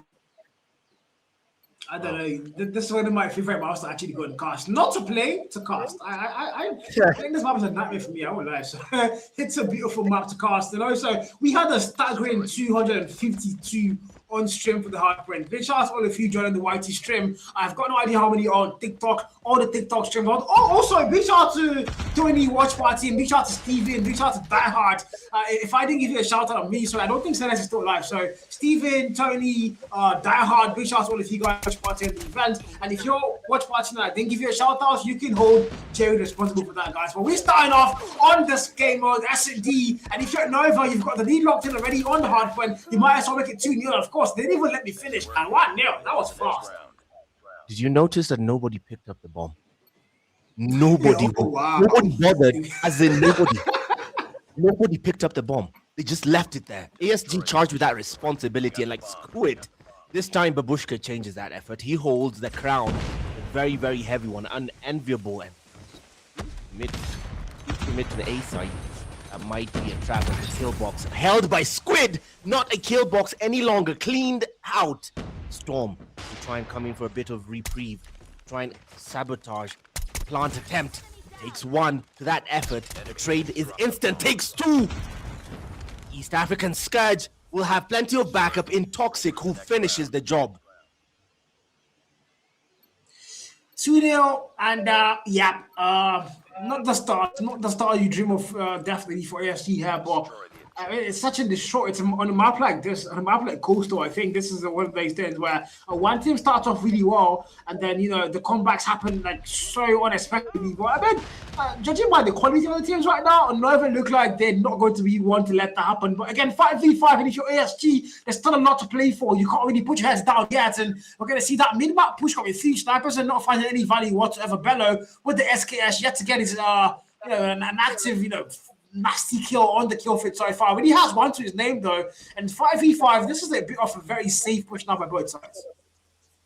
Straight from the Challengers series, you said, and a rude awakening in the Premier League. Welcome to the big leagues, boys. ASG being completely awakened, slap after slap. 2 rounds now, going the way of Nova Gaming, very convincingly, as Babushka now holds the bomb. and still a choice to be made on where to commit. They're thinking of A, but not while they were thinking, Storm tried for the flank there. ASG release does catch and releases V-Nex to the spectators bench. And now a 3v4. No, it's a 2v5. 2v5 as ASG. Priority in the numbers. Toxic, check your corners! It does. Always check your corners. Bomb has been planted. Quick. That was diabolical, by the way. I mean, That was diabolical. that was nasty work there as they shot a literal snap to the face. Now this is Toxic trying to find his way. HSO in hand. And the man not stuttering, but he did not see Trauma waiting to deliver some of his own. Okay. Yep. Bomb did get planted though, so time was on the clock. You had to make use of that time, and the answer is going to be finally AFC getting one round. And I think they played that round really, really well. A bit of perfection there. So I mean, if you're Nova now, you don't want to get too comfortable because we're starting to see ASG look like they actually want the juice and they are going to milk it out absolutely if you give them a chance. So Nova getting too far under these still 2-1. V-Nex there mid map. Smoke going to get thrown. Sniper looking for a single pick. I don't think he's going to find any value whatsoever. There has to probably back it down eventually. But bomb in hand for Bushka. He's going to get and put the bomb down soon. The wait and see did not last long. Somebody had to make the first move, but nobody wanted to make the first mistake. The dominoes fall immediately, 3v3. Even Stevens on the numbers, but the skill gap will show the moment. And that Sunflower claims one, tries to go for a second, but shut down as the trade is instant from Toxic. Still, objective not met. Disbelief was suspended. Okay. How now? I was waiting for him to not get the kill, but then he got it. I'm like, okay. Other player was doing but yeah, free kill, and yeah, that's it. 2-2. ASG just started to look good, and well, this is the S&D we asked for, Eugene. This is what we wanted to go and see. This is exactly what we needed. ASG are back into this. They have found their form. They're walking through this map so carefully. One sound cue to end the round. This is release. Waiting to deliver sweet release of his own. Android in hand. Narc will wait inside. Responsibility still held by Babushka. Drag his men. Try and drag his men. But they can't wait too long to make a choice here, and that's V-Nex. Oh my god. Free haircut, successfully delivered. Still Babushka, deciding on where to take that bomb. Sunflower, not in a rush at this point, but they still will have to make a move eventually. ASG have found 2 rounds within them and brought it back to level the series.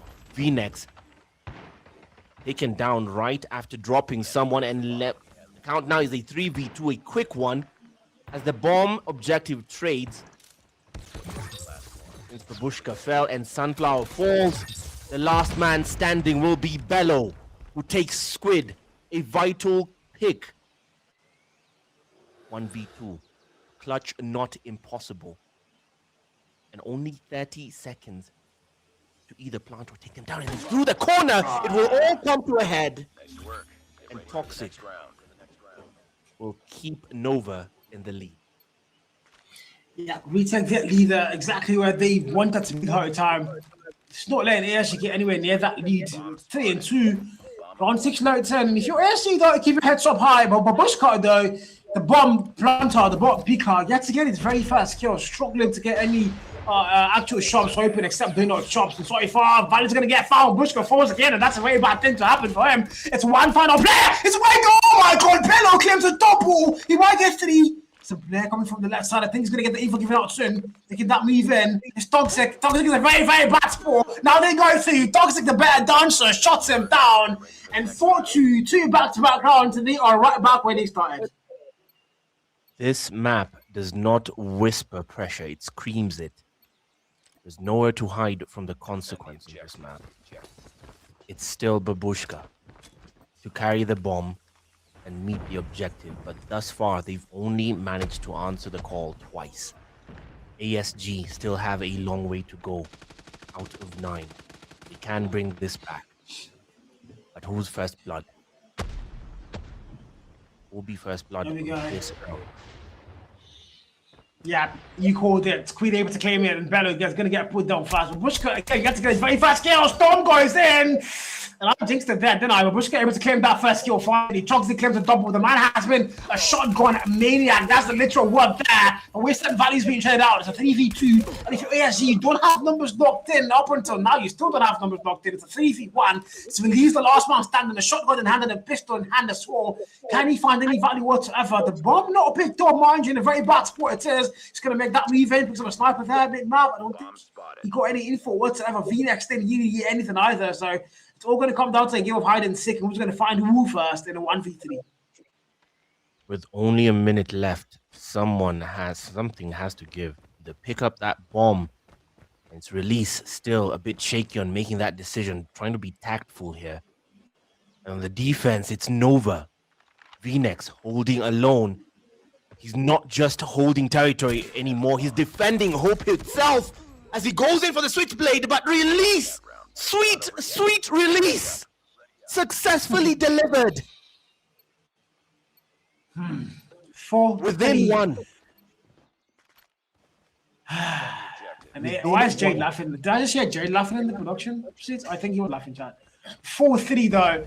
We're going to round 8, and if you're ASG, well, you're not in the best spot right now, boy. You're literally keeping things as close as you possibly can. You're looking like you even want to go and win the whole thing. Because, mind you, they have to win a map here. They have to. 3-0 cleanser wouldn't be really the ideal start of their life in the APS. Their first time in the APS, their very first match, and it's against Nova. You don't want to get a clean wipe. Bella's going to get put down there. Vital first kill. That's going to be Storm. The sniper on Kenya, Abu Dhabi's brother, I would say. 4-3 though. But Eugene is nowhere close in terms of skill level. By the way, Eugene is like a bot. So we're just going to skip that for now. You know what? You didn't lie there. Playing against me is basically practice versus AI. So it's okay. I understand. I understand. All right. The type of composure being seen here cannot be taught. You either possess it or you perish without it. And it's all coming to a head, corner to corner, as they commit. It might have been the wrong move there from Toxic, over eager, but trade is instant. Sunflower has been claimed. Now a 4v3 as ASG down for the count by 1 man, and the objective still yet to be met. Release does even the odds by claiming Squid, a vital pick. We'll wait. It's not noticed. Release is on the other side of that wall. He might sense it. His movement is telling. Gonna go for a wall bang, ambitious on his end, and he might have revealed his hand a bit too soon because release, sweet release. Woo! That was close. That was almost a 1v3. That was almost a 1v3. The last person escaping that one is going to be Knock on the 6-kill mark, and a 1v3 solve here. The bomb already put down, so it's got to get a defuse, and there's 20 more seconds on the clock. So a defuse somehow has to come in that time zone. You've got to get 2 kills, maybe, because I don't think a ninja defuse can actually work here. SKS in hand, trying to get that value. A single place that will do. She's going to go in, but the shot comes through, and ASG are going to tie things up once again. 4-4. One glimpse, one duel, one instant that could echo across the entire tournament. We are level. ASG with the most dismal start this S&D round. And look where we are. They will not go quietly into the night. They will not go without a fight. They want to live on. Toxic, claimed first by Trauma. Successfully delivered. Bello will give chase. Wait for the backup. Doesn't commit, but Trauma dropped at the seams by Squid. 4v4. Instant trades. VNX holds the bomb for Nova this time. They will commit into the breach once more. Bello falls. On the defense, ASG scramble. With 1 minute left, That bomb has to go down or you get the kills. Release. Yeah. Wallbang attempt, but not a chance, not an inch, not a mile. That is Squid. HSO doing the talking, both ends. Babushka, you score, we score as VNex closes it out. Yeah. You score, we score, but we score more. That's the answer Nova just gave as they are going to score the final closing goal. So once again, we take their lead. And if you're ASG, well, you're yet to get a lead here. Unfortunately, there's no overtime for the league phase. I'm hoping for playoffs here as well. So no matter what happens, it's still going to be first to get to 9 rounds. So if you're ASG, well, if you keep letting this fashion go on, yes, you're keeping things close, but you've not been able to get your hands on that lead quite yet. So that's something you want to eventually maybe hope to happen. As you're going to see the first kill come, there's going to be VNex again with the sniper. Sunflower gets put down 5v4, and ASG not in the best spot to start off things in this round here. But again, they can still make it work. Oh, how did I change that one, Trauma? Most people expected ASG to come in as cannon fodder, a sacrificial lamb, and the fight in them is surprising to most. This round, not so much. Bellow falls, leaving Babushka to listen to the nightmare words. You're the last one, complete the mission, as Toxic puts him out of his misery. 6-4 is where we stand. The gap widens. The objective remains the same. A double heartbreak for Diehard today would be the happiest day of my life. Alula losing and ASG losing. Oh my god. What a feast we're about to have tonight. Again, ASG though, then they can't still come back in S&D though. They've been giving things close, but of course I jinxed it once more. I think I'm doing it intentionally at this point, Eugene. I might be jinxed happily because right now it's an absolute slaughterhouse. 5v2 and ASG only have 2 more players in this onslaught. Make that one. History has a moment, as a habit. History has a habit of finding moments like these. And they were tested. Nova were tested. The collapse was almost there. But this is where you get to show your teeth. They have extended the lead to a gap of 3. As ASG now clearly overwhelmed and released. Sweet release. Successfully delivered. Bomb objective still being that's a bit of a blender there. He literally walked into those as now suddenly ASG number. Yeah, and I have to grab my hands. Cal, you're a witch. You are a witch, Cal. He does not wish anything good on ASG, and they have heard him. 7-5. They still are in this fight. VNex holding the bomb for Nova. They are in the fight for sure. But again, all right, first kill found. VNex gets put down, knocked to get a trade. Then the answer going to be no. He markers found. They're still going in. Why would you pick that again? Squid puts a kill down. Benno falls. Now they might be aggressive a little bit there. There's an Odin waiting behind the bomb, but it's going to be absolutely worthless. He's going to get put down there. It's a 4v3. The plant goes through and look at Storm. Oh my freaking god, Storm! Double foul. Might make that clean. The answer's going to be no. Release puts it down, but numbers, the damage is done. It's Release now in a 1v3 with the bomb planted. Can he do anything to save them this round? That battle between Release and Storm, counter sniper versus counter sniper. That was beautiful, but the better sniper takes the day, and that was sweet Release. VNex and Toxic left to fend for Nova. Meanwhile, Release, nightmare words, you're the last one, complete mission. Corner to corner, ASG have no response for that round. As a proper dispatch done away with, Release could not clutch that one out. Going for a round, around what, 14? Round 14, yes. And if you're ASG, this might be the very last round if you can't start to make a comeback happen whatsoever. Mind you, no overtime. So if you're going to win this one, you have to get 4 back-to-back flawless rounds. And here we go. If you're Nova, you're going to get put down first. Toxic falls, not for too long. So we're back in terms again. 4v4. We're going to get put down there. ASG, this might be at the end. Could it be the end? Can they still fight back? It's a 4 and 4 on both sides. The bomb already planted, put down by Nova Gaming. ESG now circling, V-neck sniper in hand. He mark a foul, pistol comes in close, there kills a freaking double. Try to find him, but numbers, damage is dealt. 3v2, make that 3v1. This is the end. Hold your breath. Count to 10 as they take SND. Yep. SND claimed, and like my friend Wally would say, put the Okada in the park, as ASG are going to park it there in SND, and 2-0, 2 down, 2. They are 2 maps down now. I mean, there's still 1 map for claiming, though. They can win range control, but judging by what I've seen so far, Nova have been clearly better. But the SND, though, I've got to give it to ASG there. They fought hard, they kept things close, and we had so many moments where we thought surely they might be able to go and create a major upset. But it's not going to be an SND. Can they be on control, though? Raid control. We're about to find out. The raid has become a bread and butter map for this mode. This is a basic when learning control. But first, a tale told by the numbers. Impact player for Nova is Squid. Dragged his men with 17 whooping kills. Met the objective more for the team as well. He carried the squad through.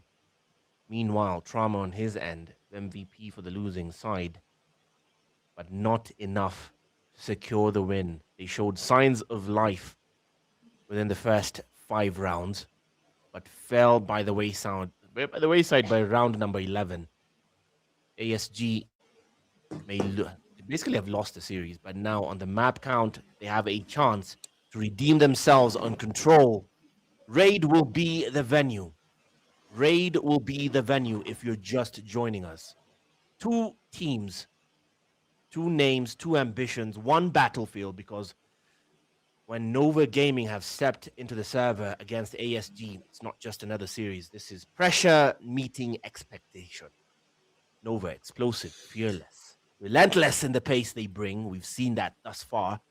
ASG, disciplined, calculated, and dangerous the longer the game goes on. But, you know, there's a downside to waiting until the game goes on much longer, because might have already gotten away from you. And so far, Hardpoint and SND got away from them. One side wants control, the other wants chaos. And on COD Mobile, chaos usually wins hearts, but control wins championships. Nova Gaming taking first steps by taking the series. Convincing win on Hardpoint, convincing win on SND. What's your expectation here in control, Cal?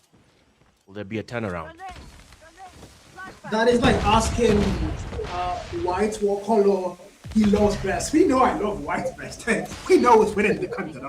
But they are going to kickstart things off across and raiding up to the task. Can ASG be up to the task? Yeah, that's the question. Now we're going to ask ourselves. But if you're Nova, though, like you did say, they've already won 2 maps. They might as well put them in the coffin and finish things off here. But ASG, though, I mean, just one map would be a lot to them. It's like, you know, save a little name for them as they made their way as the #1 team from the challenges playoff phase.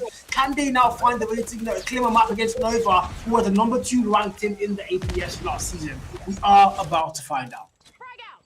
We're about to find out indeed. Welcome to Control. If you're not familiar with the mode, 30 lives shared amongst the team. And the objective here is cap points or defender. That objective now falling to Nova Gaming cap, and they go for the B side. The conventional strategy, go for the easier hill on paper, which is B, and easy is just literally on paper. Look at the blender they're in. Losing lives on the back foot, 16, 15 to 13 commentators. Yes.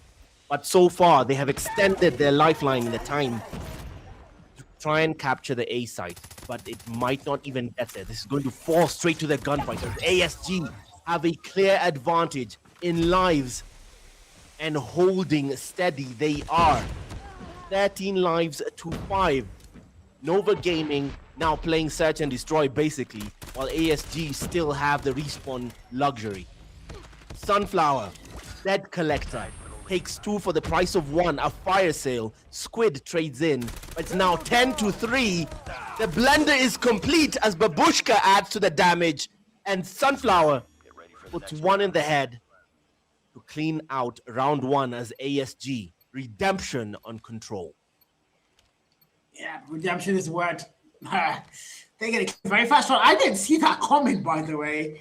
Wow, ESG, just wow. They might have consulted the guy named Balawa once again, but I will not throw shades anymore. Let's just focus on the game right now. As Queen able to get a double kill, then the kickstart things off. 27v29. Life's very much close. Literally anybody's game on a map like Raid for sure, but Chance are gonna get flipped out. If you're Nova now, you're on the defense, and if you're ESG, you have to go to the flat captures. It looks like the boys are pushing into your own spawn. As you're gonna see numbers being found here. Toxic, freaking toxic. The XM4 finds 3, couldn't really get 4. And she's going to get put down, but the damage is being done by both sides here as a 20v24 loads it. Look at that. The objective has switched over, and so far, Nova for the defense are doing an impeccable job. AST have not even set a pinky toe on either hill. Nothing to register their response here beyond the gunfights. 13 lives to 22. It's making it clear that capping the point is a lot harder than actually defending. And Release on the Tundra, ballsy weapon to hold on a respawn mode like this, but the man not unfazed at all, as Nova comfortably defending and successfully doing so, because the clock might kill off ASG before Nova Gaming does. Babushka forces his way to the A site, but will it be enough? 5 men left against a 15 live Nova Gaming squad. The odds stacked against them. GG's. It's GG's indeed. Because the clock has finished off Sunflower, but Toxic puts him out of his misery. 1-1, tied up. I mean, if you're SG, though, you got the first round, you could clear things off. Yeah, there is a high chance you actually could, but we're just hoping that you can actually do something. You know, you have to win the map. That's the least we're asking you for. We want to see a map win from ASG. You know, our sponsors team, by the way, so there's a lot of eyes on these team right now. But so far, round 3, like I said, there's going to be Nova all in that kill feed, and a little bit of an ASG there. Only one left ASG left into the kill feed, but it's all yellow. Look at the depth machine going wild all the way through, and that's Storm on the 7 kill mark, and they're still finding value behind you. Squid's still finding the kills there. But the boys in blue are going to come to for a little bit of a breather. But can they hold it down though? The flag's going to get captured, the B flag. One tick locked in, about to make that a double. And if you're ASG, this is not the start to round 3 you want it for your side. Birds of missiles raining hell, absolute hell on ASG. And now Nova showing and putting a better round form than they did on the first round when it was their turn to hold the pill. This time they successfully hold the B side and keep the life advantage. 21-15 is where we stand. ASG falling apart at the seams. Release on the Annihilator, but doesn't get to use it. Storm, running and gunning, does not see the man behind him. Giving chase, who doesn't even get to kill him off. The pursuit ends in nothing but tears. 17 lives to 9, and the extension of a lifeline by 1 minute and 40 seconds. Nova Gaming are sitting pretty on this third round of control, and this is Trauma. Successfully delivering Trauma and then receiving some with 2 lives left. Babushka will be left as the solo man standing as Squid finally puts him out of his misery. Man. This might be where we start to put the Okada in the park, as my friend Wally would say. 2-1, Nova Gaming looking really good now to end things and close things off here with a 3-0 clinch once again. Cyclone already did that earlier today. Now it looks like Nova also going to follow that fashion, because if you're ASG, well, it's one final mark, it's one final round if you're not careful. Can you find a way back here? Look at that kill off and Sunflower goes what? Hostile hunter killer drone inbound. Okay, I'm quiet now. Wow. Raid has become less about strategy now and more about who can endure suffering longer. It's honestly 25 lives to 21. As ASG look to level this, they desperately need this map win. And I mean desperately need the map win. The rude awakening of welcoming to the top tier level of COD on the African continent has not gone well for them on day 1. of Season 2. So far, they have the life advantage, 21-18. Objective-wise, they have taken the B site, relief on their end. Meanwhile, Nova equal to the task. Babushka in the mid site by the Gardens. Kitchen holds the line. It's Sunflower twitching like a crackhead. Takes V-Nex. So far, it's still ASG, an all ASG party, but the life count is even Stevens, 14-14, as Nova Gaming defending with everything they have. One clean break here could alter the destiny of this series. 9-11. ASG. That life advantage they had evaporated. Falling down to the gunfight. We're now approaching search and destroy territory. Predator missile to rain hell. Absolute hell. From Toxic to Babushka. 3v7. No second chances. This is Storm on the Death Machine to even the odds. And as the last man running and gunning, that advantage is over. Bello will be the last man to surrender a convincing win to Nova. Yeah, while you were casting that game, I don't know if production could maybe switch to cam for a brief second, just holding a bit. While you were casting the game, I was on somebody's stream, and I want to show you how he looks right now. If you could see that on cam right now, please. I was watching. I was literally watching the show, and I said, "Oh." I wanted to see the expression on the man's face, and my God, it's not funny. Die Hard and Lula losing on the same day as ASD. Oh, my screen is dark there, unfortunately. But Die Hard is old. Like, oh my God, man. Yeah, I am going to be eating good tonight, Die Hard. Thank you for this banker of an evening you have provided me. Thank you, Jesus Christ, for these feasts we've had.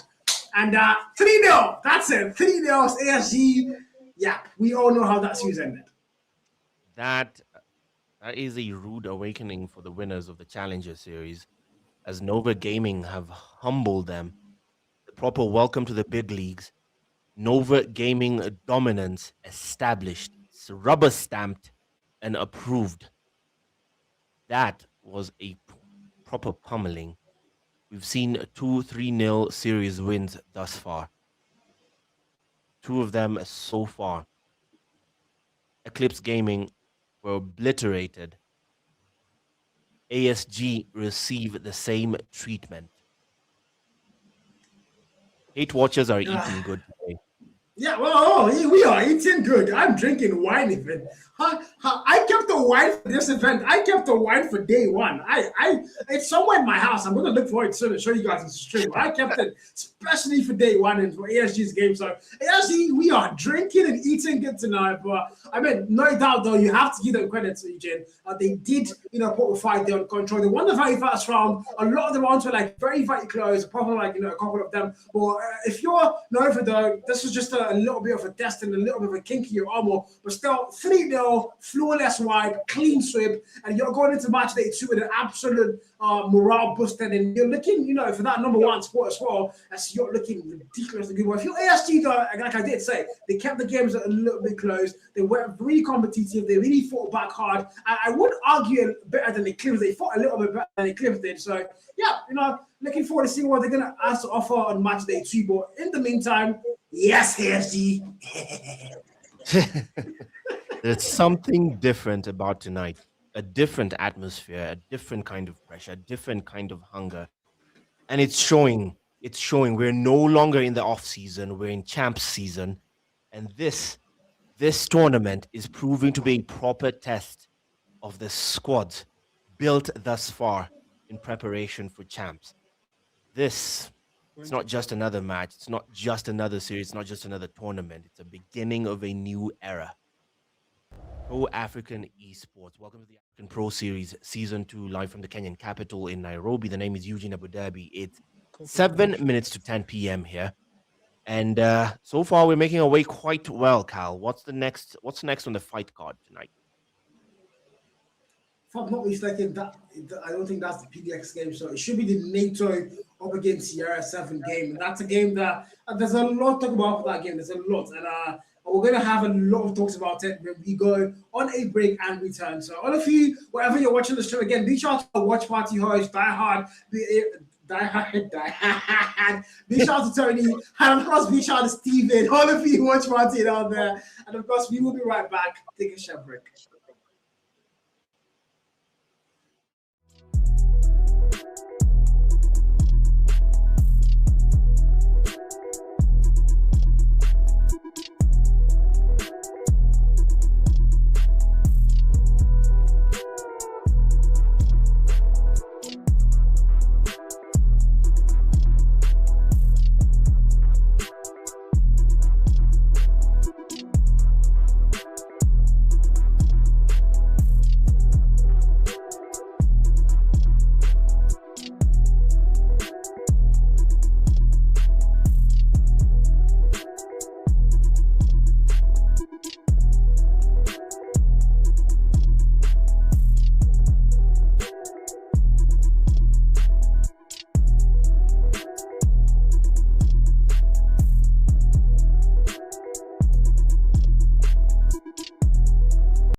First time we launched a satellite network, it was a big deal.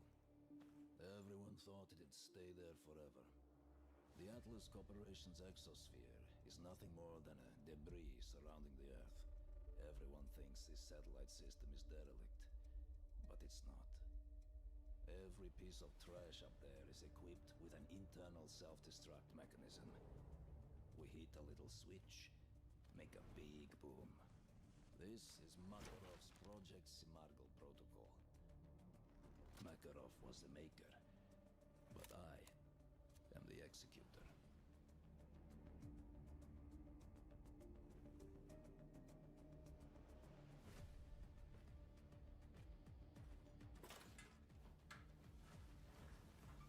It is the only thing that holds a knife to Atlas's throat.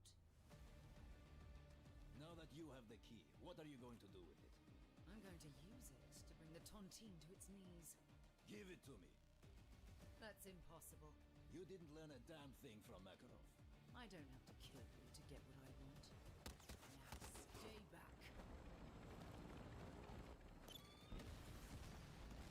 Don't mistake my mercy for weakness. The heavens are going to fall, and the universe will collapse.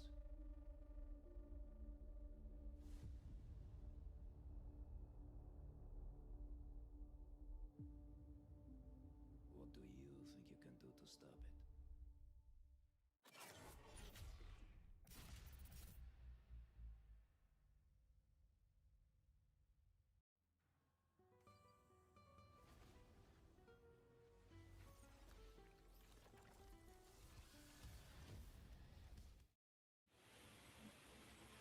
All right, we are officially back. And before we get into match three, I mean, you guys saw how excited Cal was that Nova Gaming won their series for the night.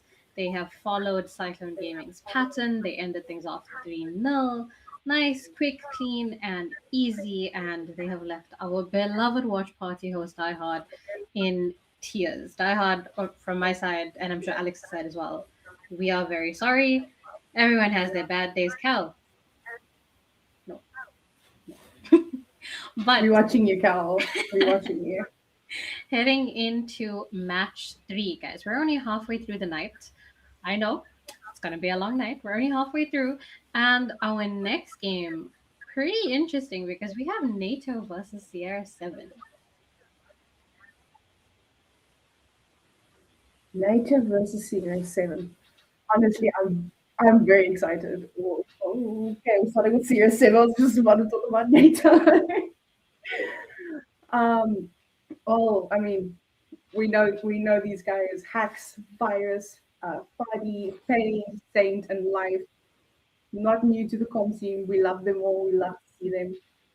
Very excited to see how they play up against the new roster of NATO.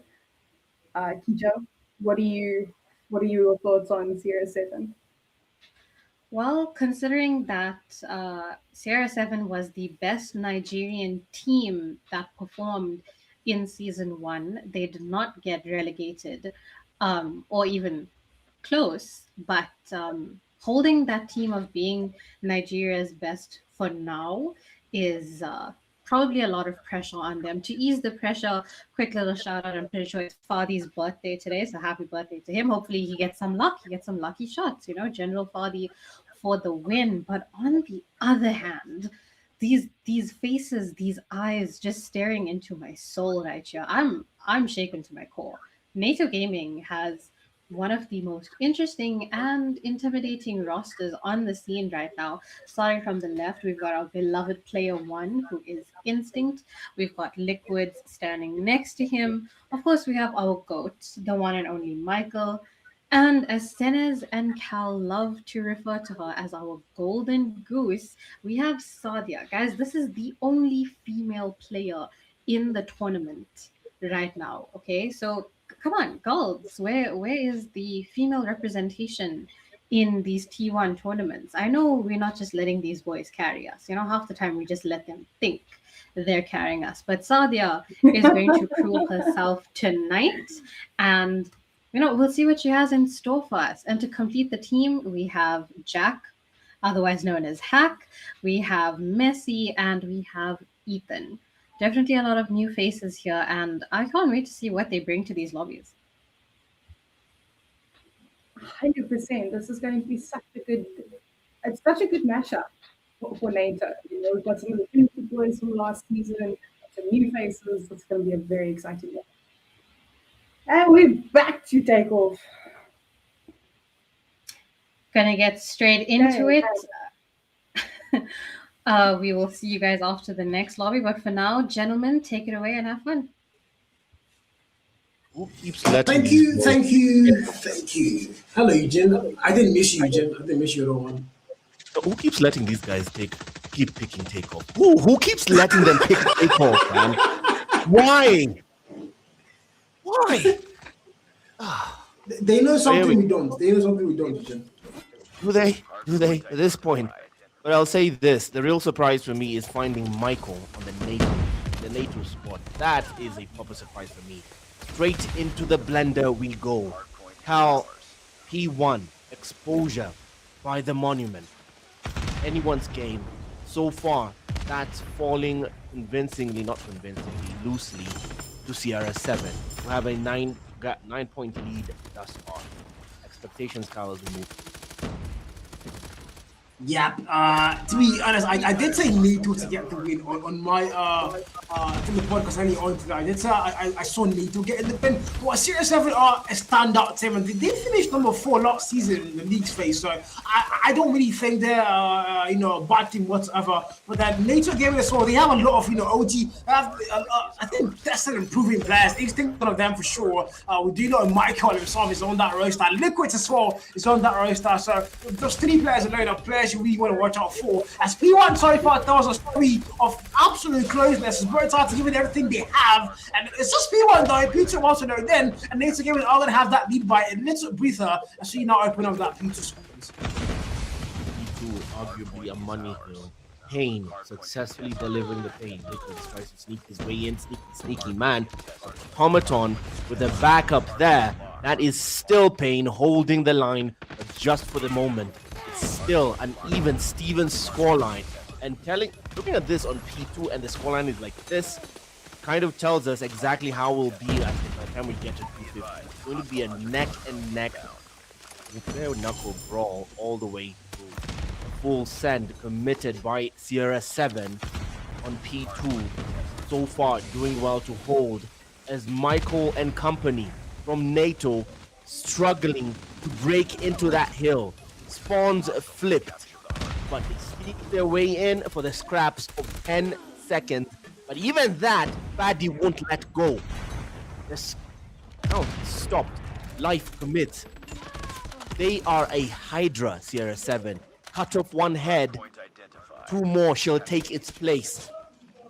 They come out of nowhere and just will not give an inch or a mile as NATO scrambling to try and maintain control and keep the gap within staggering distance. P3 will be the next lead. Pirates with the equalizer doing anything but equalizing. Trying to maintain the status quo, but this time the Switchblade and Death Machine will speak their own language as NATO break through into P3 and take the lead for the first time. 30 seconds in, and we have a game on our hands.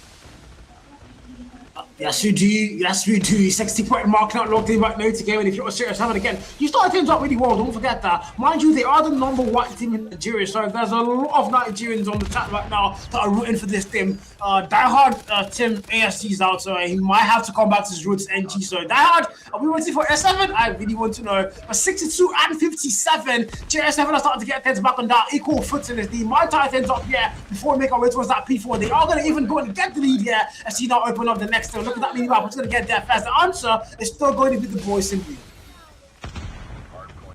Still the boys in blue force. There are 7 to take a thin lead. It's a push and shove between these 2 teams. It almost feels personal at this point.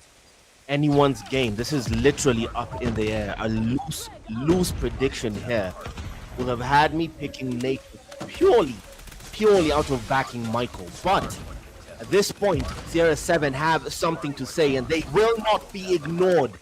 Meanwhile, NATO trying to maintain and catch up to the 70-point mark, and they do just that. With 20 seconds to spare left on the clock for P4, they're drawing it down, and the contest is in. It's Fadi who forces his way in, but doesn't meet the objective. Access denied. Dropped at the doorway. Ethan tries to frag the man in window, does not meet his target, and Sierra 7 still maintain the status quo. They still have the lead. Yes, they do. 86 and 76. And if you're NATO Gaming, well, you're on the back foot now, but at some point you have to lead. And I want to go and see what it comes look like as we go in for listening. P1. I spawned double. The one in hill. Blue stairs, blue. Post streets, and don't forget post streets. Red. Answer, killer, One top scav, jump down. They did 1 HP, 1 HP, double 6. 1 HP, he's pushing on. We need to play the time, bro. We need to play the time. Top scav. Just pushing, that. I'm using my codes. Watch your back. That's just supposed to for B. One, stop. Right side. Bro, go new. I have to refight. I'm gonna refight them. One top scav, man. Top scav. He's going new. Yo, I was contesting for the point. Watch out. Double. Oh, ticket. Go up P1. Ticket one tap. They. Nice.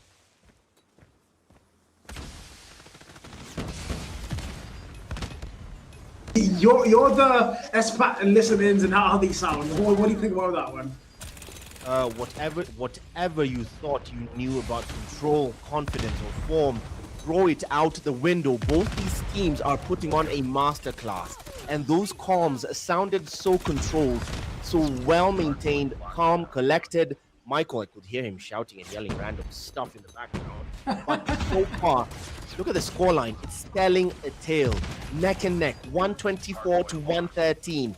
The lead keeps shifting. The lead has been shifting more often than I change my socks, man. Because at that point when we went to listening, NATO was on the back foot. They're now in the lead. It's a thin one, but one they can appreciate. Honestly, 127 to 122, and Sierra 7 catching up. Virus responsible with proper use of the operator skill to keep the Wolves at bay. Now, a wise man once told me to start hacks on my FPL over that, and I said no. I started that and I put hacks on the bench. I think I'm beginning to regret that right now because hacks is cooking. We all know what that did. 132 and 130 so is the score line, and CR7 do have to be locked in, and they playing so good. Both sides are playing good. Don't get me wrong, but let's go and listen in to what the comms sound like for CR7. Lounge. Lounge on tap, hacks, you're back on tap, nice. Lounge is dead. Nice call out. Guys, mid. Another one, P1. Mid. Equals Fadi, nice. Check your gen. Two more point. Top is not up, guys. Top is not up. Top dead. I got one going new. Front door. One more side. I have my MP still. Fadi, when you want you to tell me? P1, guys. P1. Calm down now, the play game. White. I go from white. One more, two. Look at white. Go on P1. I spawned up white. One gen, virus. Go on guys, Zen. white. Need gummy gen. Pop AMP. Yeah, pop. Watch my pump. Watch my... Behind those, what? It's white. I got to one Nice. point. I'll go white. I'll play P1. They got me. Ooh, okay. I don't know low compared to Eugene, but I would say I love those comms. Eugene, what do you think? I love the comms. I love them. I love very clear, very concise instruction falling way easily onto the Sierra 7 side. Everyone is getting their call outs right, and it's showing in the scoreline now. It is showing on the scoreline now. 200 to 140. NATO have fallen by the wayside. A gap of 60 points and counting. A gap of 60 points and counting thus far. In COD Mobile, the momentum does not knock politely. It kicks the door down, and it's showing with the Sierra 7 side as they push their way towards 250 on this hardpoint game. Thus far, it is still Michael trying to drag his men for the NATO gaming side, still to stay into the fight by any means necessary, but death machines everywhere. Operator skills deployed at the seams. This was supposed to be neck and neck. Back to P1, we go for the final 30 seconds, and Sierra 7 could use this to take the win on hardpoint. They could use this to take the win on hardpoint. This is life, showing signs of life, breathing life into the team.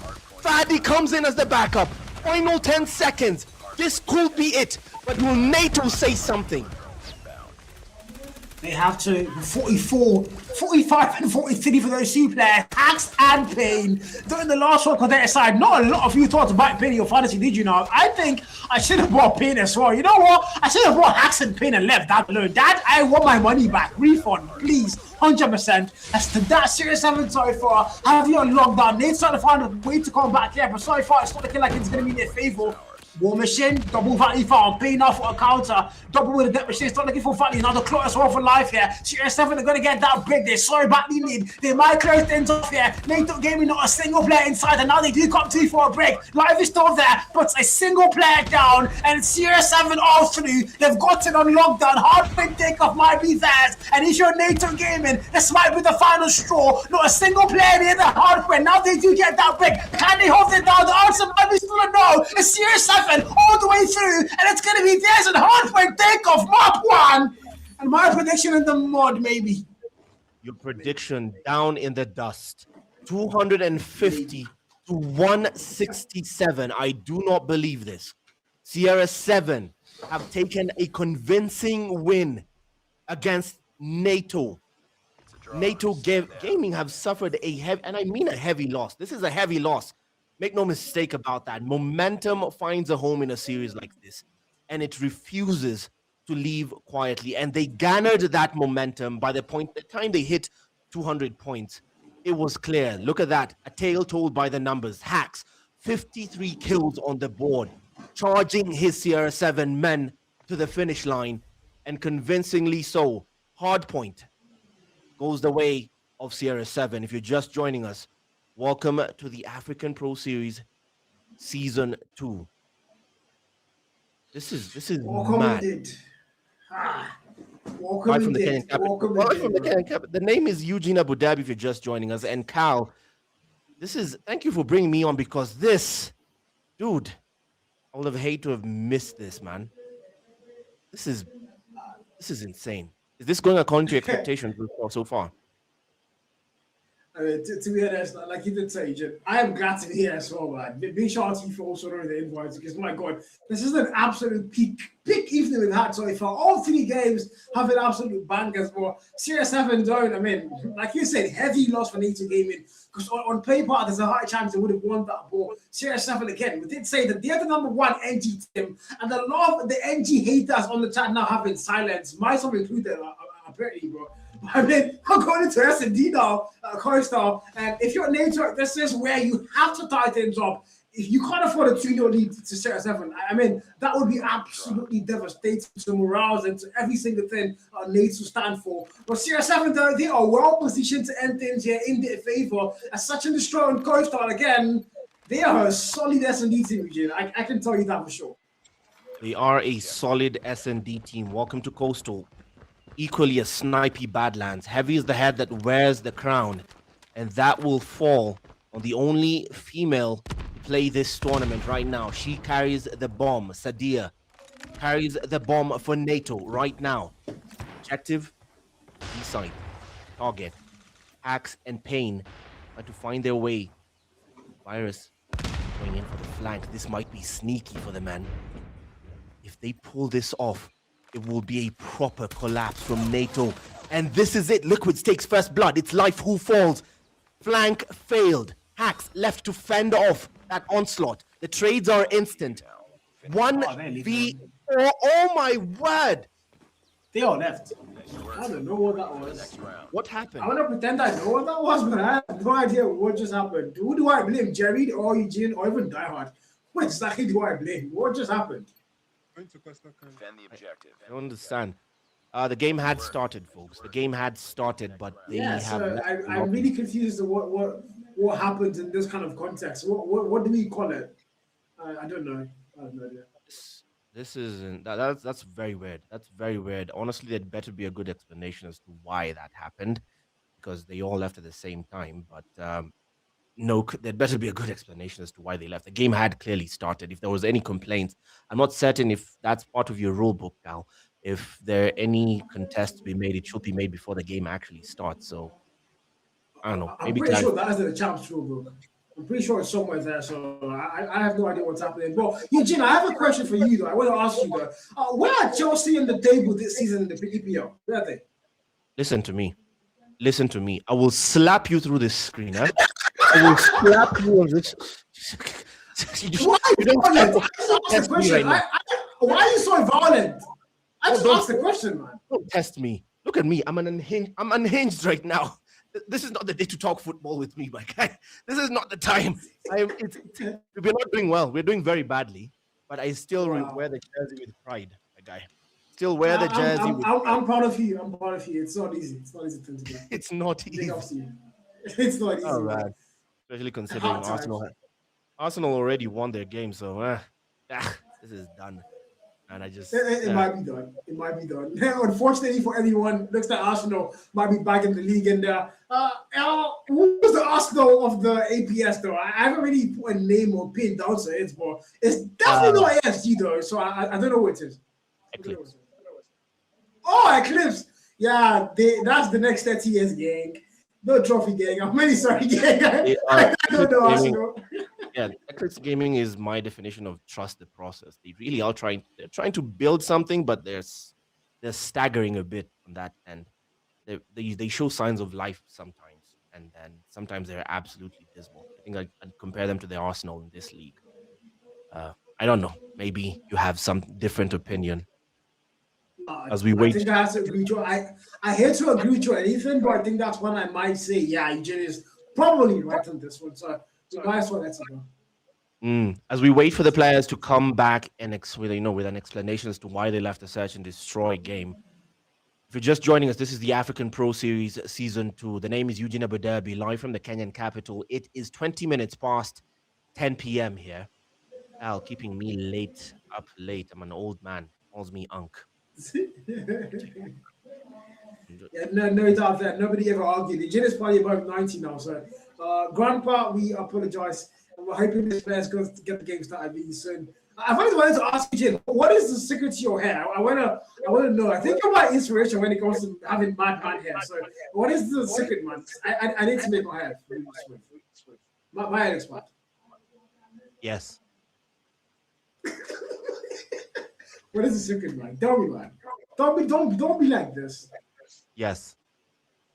You could save our friendship with this one thing. Like we could end our hostility. Just tell me what the secret is. Listen, Scooby-Doo, in case you haven't figured it out, I'm gatekeeping. So no. Wow. It's always your friends, you know. It's always your friends. Always with friends like these, who needs enemies, right? Also, look, you'll ask me that question in Champs this year when we finally meet again. You'll ask me that question in person. I'll show you. I would ask you. I don't forget, guys. When Champ comes, I will be asking you, Jin. But of course, speaking about the game we've witnessed so far, we're looking at this is Coastal and Fighting Range, and this is for the S&D. Okay, this is for S&D is open. 96. A win rate of 42% by CR7. That is almost That's almost convincing. 244 kills, 253 deaths, 7 maps. Coastal being their best map, which is what they're playing right now. So, by this standard, Jared, do you have the KD of the 2 players we asked for, Jared? Do you have them? Yeah. How did we forget that, guys? While we wait for the S&D to start, do we have time, Jared? Do we have time? We have time, guys. We have KDs from last season that we want to show you guys. We haven't shown you guys a lot of player KDs, but there's 2 very important KDs that we need to go and show you guys. The best player last season and the worst player last season. Of course, it's Carl. Carl was the best player. Eugene, do me the honors of reading out the stats, please. You do me the favor, man. Thank you, man. What in the name of propaganda is this? What is this nonsense? It's on your screen. Read it out. Oh my god, man. It's always these casters, bro. It's always these casters, Jared, bro. Really? Jared, I liked you until this very moment. I liked you, Jared, until this moment. Oh my god. This man just didn't appreciate talent. A 6'7" KD, a 6'9", 6'7" KOs. I was unstoppable last season. I even had 0 assists because I finished my kills, you know. Unlike some people I know. My UID's there. If you want to send me a friend request, I can carry you in the game anytime. But absolute shout out to the best player in the APS last season, Carl. And let's go and look at the worst player from last season, guys. I want to see what it was. Eugene, please do the honors, man. Thank you. It's your floor now. I mean, what lobbies did you have to use to stat pad yourself like this? I mean, I see what we're doing here. I see what we're doing here. This is what we're playing it like this. This is what we're doing. 6'9", 6'7", dead? Okay. How? Where How? I'm sorry, guys. Where did you pull this shit? Where did you pull this? We saw it last season. We saw it on stream last season. We're not lying. How did you die 6'9", 6'7" times? Like just you? Like were you just spawning and dying? What happened to you? You know what? I'm actually blindsided. I have no comeback for this. You've blindsided me with this nonsense. I concede. We must. I call a truce. I've called a truce, Cal. You are a terrorist, man. I can't. I call a truce now. I give up. You humbled me. Yeah. This I did Guys, not we're expect. now at peace. We're now officially at peace. Me and Eugene. So I'm most likely gonna get the hair secrets, you know, formula at the champs this year, guys. No doubt. Now I'm gonna have to get it. But yeah, going back to our game today, man. We do have Series 7 and NATO Gaming who are currently still waiting for them to go and get the game started. Is there any feedback production? Is there any updates? I couldn't connect to the lobby. I think they started immediately as they On here, Jared. So it's a bit of a problem. We just confirmed. As the players, you know, the glitch where as soon as you quit the lobby and start the lobby again, then the spectators get kicked out. So that's kind of what we're witnessing right now. So production has not loaded into the S&D. So we might just have to wait till the control run. This is unfortunate. Wow, that is horrible. That is horrible. So we will not be watching a search and destroy round. That is absolutely a dagger to the heart, honestly. I'd have loved to see search and destroy. That's bad. That's bad. Yeah, I think, you know, we just saw the stats there for S&D series. So we're like, yeah, we want to see him play S&D actually. But yeah, unfortunately, looks like we're not going to find out what happened to S&D until the S&D itself ends. Really apologize for that one. It's unfortunate. That's why we don't quit the lobby and start immediately, you know, in actual comms. But yeah, it has happened. And now we have to wait till we get the stats pulled out and hopefully go and see the control gameplay as well. But right now, it's me and Eugene, and we're going to be handing it over to our analysts if they're ready on desk, or we might be going to an intermission screen and taking a break before the control starts. Yeah. Analysts are not happy that you're throwing them under the bus without notice. They're not happy that you're throwing them under the bus without notice. Joe. I'm sorry, guys. It was Eugene's idea. It wasn't my idea. He told me to like throw it to you guys. It wasn't Eugene's idea.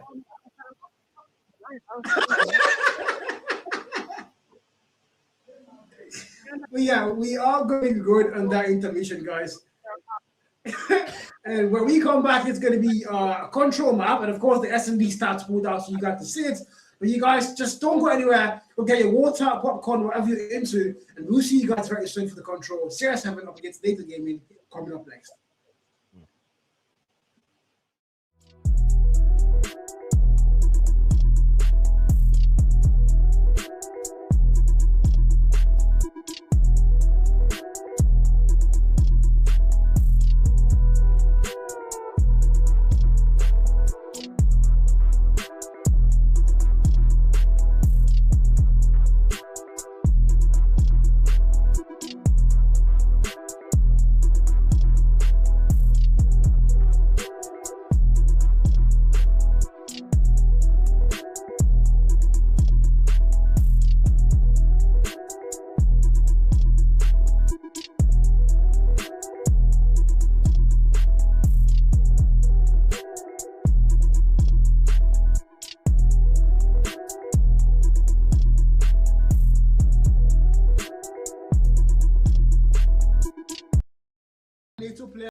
picked two Rians right there. Black, wow. Black is so, bro. Black is living true to his name. He picked two black.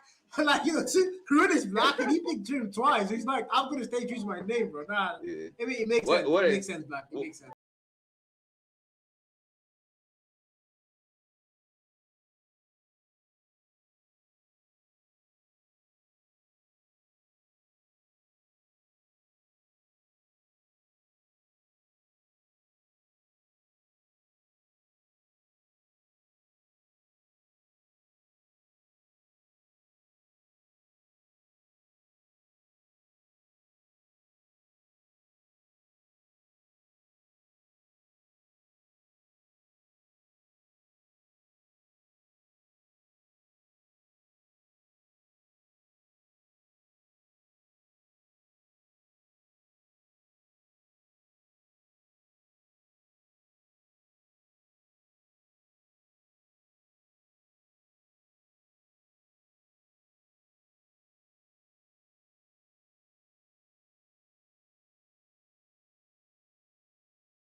Sorry.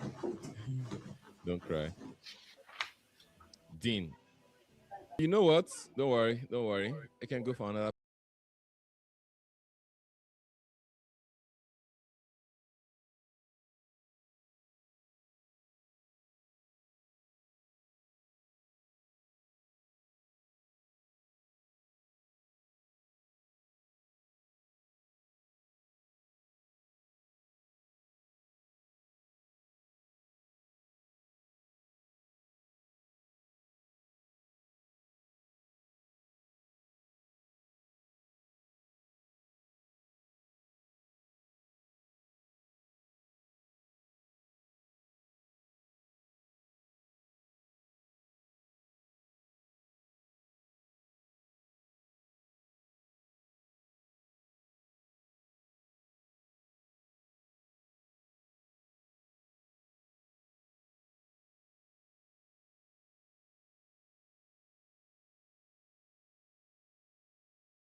Oh, come on. Come on.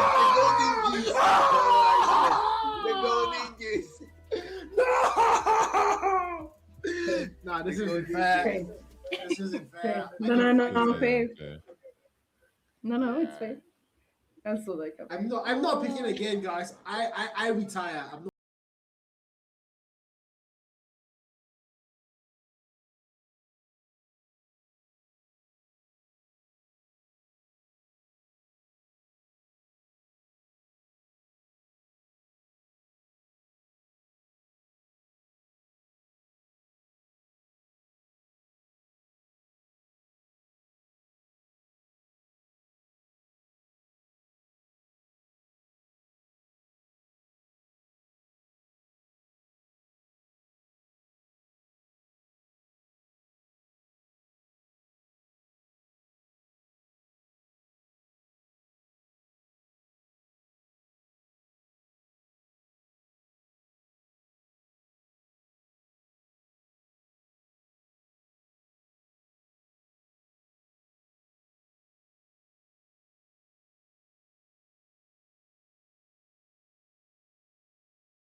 All right. Give me mantra. This. Give me mantra. Fine, let me go. I was gonna ask why nobody was picking mantra, but like finally somebody did.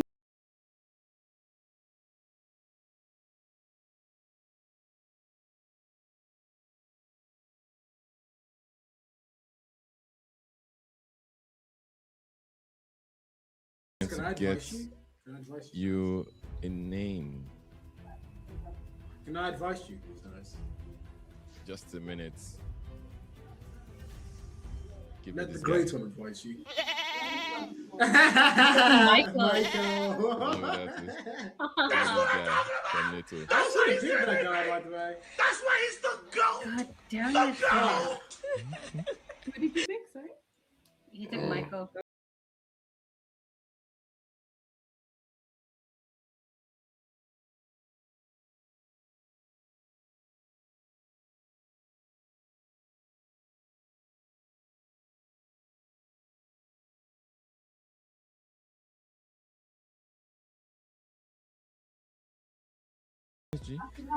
My team is literally anti-ASG. How the hell am I going to pick an ASG player?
Okay, thank you. As I heard the SF, all my bone begin to shake. Give me hacks, thank you. Give me hacks. Put hacks there, sharp, fast. Thank you. Thank you very much. Tiara several hacks, bro. Tiara, I beg. Tiara several hacks. Thank you. Ooh. Thank you. How come nobody went for him? Okay. That was my last pick, bro. This is my next pick. Why? Yeah. I thought about that guy. I thought about him. I also thought about him. Did you guys miss us? So we missed you guys. We really did miss you guys. And we know the scoreline, but I'll let the Onk do us the favor of telling us what happened in the NATO and Tier 7 game. Yeah, it was a crazy one, man. Crazy one. We didn't really watch it, but we know what happened. We move like that. Sorry, you caught me off guard when I was listening to a video on my phone. Whoops. Whoops. Yeah. I fit the better. I was putting you on the spot to tell us what the scoreline was. We didn't really watch the game, but we had the analysts doing the watching for us, and they just analyzed the game and told us who won the game. And I wouldn't let the Onk tell us who won the game. It's gonna be a shocker to you guys. What happened, Jin? You know. Woo! Wow. That's what okay. happened. That's what happened. NATO happened. NATO finally happened. We're neck and neck in the series, and I feel so bad we did not get to see that. Look at that score, 9-8. I feel so bad we didn't get to see that. Oh, man. Yeah, closest S&D so far, we didn't watch it. The only S&D that was close, we didn't get to stream it. Oh my God. You guys don't ever leave the lobby and start immediately, guys. Like, come on, guys. Don't ever do that, man. Yeah, it is what it is, though. But I mean, this is the first game where we actually see both teams get their name on the map screen. You know, it's not just a total blowout. My biceps are like, looking very okay.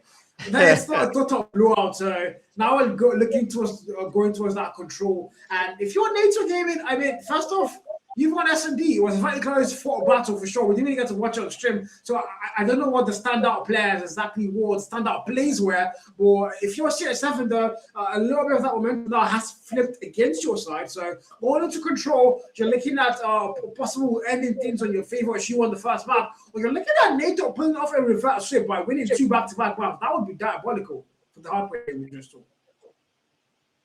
Yes, it will. This is a point I think it will have been prudent to get an opinion from now the analyst. This is where that bro Kijo and Alex under the bus. Yes, wake up. I have to keep you alert. Wake up. Yeah, because you guys got at least to witness. You got to at least watch the game, even when we couldn't have it on stream. So just to walk us through exactly how we got to this result we're seeing on screen. Well, funny enough, we did get to watch it from different perspectives. Alex was watching from the NATO side, and I was watching from the S7 side. And I can say it was quite interesting, definitely considering the fact that we couldn't see the opponents and, in case anyone's sneaking up on a corner. So we were constantly screaming at each other behind the scenes. But the snipes that we saw, the comeback that we saw, Alex and I loaded onto the game, right? The score was 4-7 in favor of Sierra 7, right? Okay, I'm a poet and I don't even know it. It was NATO was at a loss, right? They made a comeback. From where? How? You know what, from my perspective, watching through the NATO side, I watched how the guys started moving together. They pushed B together, then they would rotate back to A. They did not leave one man standing alone. Ethan was unstoppable. He clutched up a few rounds there. Sadia as well. She got one of the rounds for the guys as well. She got her first blood kill from what I saw. I don't know what happened in the beginning, but they woke up and they just played together. Jack as well also did really well. Won a 1v2. He played the map to his advantage. He walked around, healed up, and re-pushed again. Now it was a fantastic. Watching from the NATO perspective, it was such a great game. I can only imagine. Like I was so locked in. I was like, nah, Sierra 7 has this in the bag. Best NG team. They're coming to uphold their title. And NATO just said, nope. We got Alex watching us. We can't, disappoint her. Screw it. We're gonna make a comeback. Okay. No, but you guys should have heard from our perspective, because we're watching, but we're talking that we can tell Cal and them somewhat of what's going on. And then all I hear from teachers like, no, why are you doing this? No, stop, don't do that. I'm like, I'm giggling because I'm from my side. I'm like, yes, do that. I'm screaming at the players. They can't even hear me, right? I'm screaming at the NATO team that I'm not even spectating. Do not shoot Fadi. Don't shoot Payne. Leave them alone. These guys were consistently in the rounds that we watched where NATO was making their comeback rounds. There was always one player per round that was stuck in a 1v2, 1v3 clutch. And, I don't know, NATO finally put the pressure down. And I mean, considering their season one stats, yes, there are a vast number of different players, but they had a 50% win rate, sometimes maybe good, sometimes maybe, I don't know. The control stats, however, we can see that their best map was standoff and their second is crossroad strike. Imagine not having raid as part of your top two maps for control. Maybe they didn't get a chance to play it, but then again, Sierra 7's best map was on raid and they are undefeated on that map. So keep that in mind when we head into our control game in just a few minutes. But Alex, what do you think? Who's going to win the control? Because the score for the series is currently 1-1. We didn't get to vote like we did with the last two games. I'll be honest, I would have voted for Sierra 7. They are the number one team for Nigeria. And I mean, we saw that in hard point. These guys are a force to be reckoned with. When it comes to control, it's either you play more of the OBJ or you kind of objective, or you play like a TDM game, you play lives. So depending on how this game swings, I am leaning towards Sierra 7. We know it is their map, it is their hometown. It's going to be a little bit touch and go for NATO, but I mean, it's a new team. We don't know what they're going to do. So it could go either way. Fair enough. And Sierra 7, they have played, I think it was one map on Crossroad Strike, but they did not manage to win that, which gives them the opportunity to show us that Raid is their home turf. And, considering the fact that it's 1-1 right now, anyone could take it home. It is still the first night. It's the first match day of the league series for now. So they still have multiple nights ahead of them to prove themselves. And we can see that standoff is the better map for control in favor of NATO. Crossroad Strike, not so good. 2 losses that they incurred in season 1 on that map. But keep in mind, they do have 3 of the Trinity players with them, so maybe that does shake things up for them just a bit, hopefully, fingers crossed. But yeah, maybe we'll see them finally make a comeback with respawns. At this point, I'm going to call it a hot take, because even when NATO take a win, it hasn't felt convincing.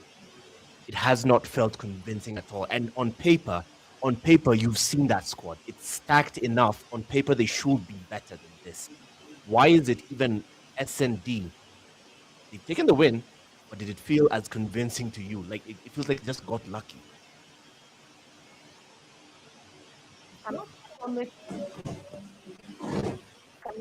Sorry, watching from their perspective, I wouldn't say it was lucky. They did really work well as a team. I do hear about the thing that, down on paper, this is meant to be a strong team. They're meant to actually start dominating these lobbies. I just don't think they also have the time and history together like Sierra 7. That chemistry, the team chemistry is probably not there. And it's also where they're lacking. Why they lacking right now?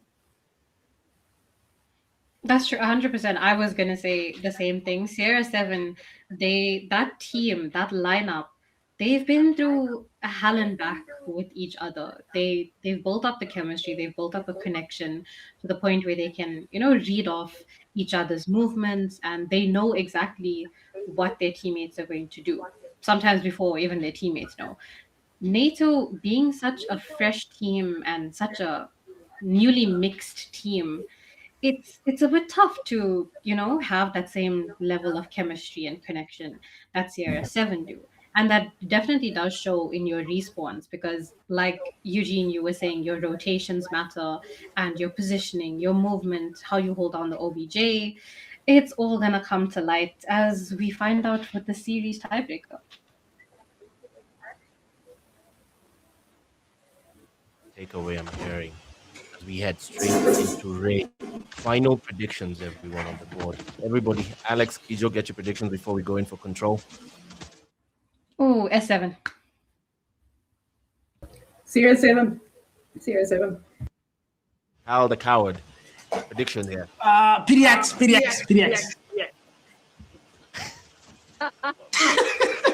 Let's go.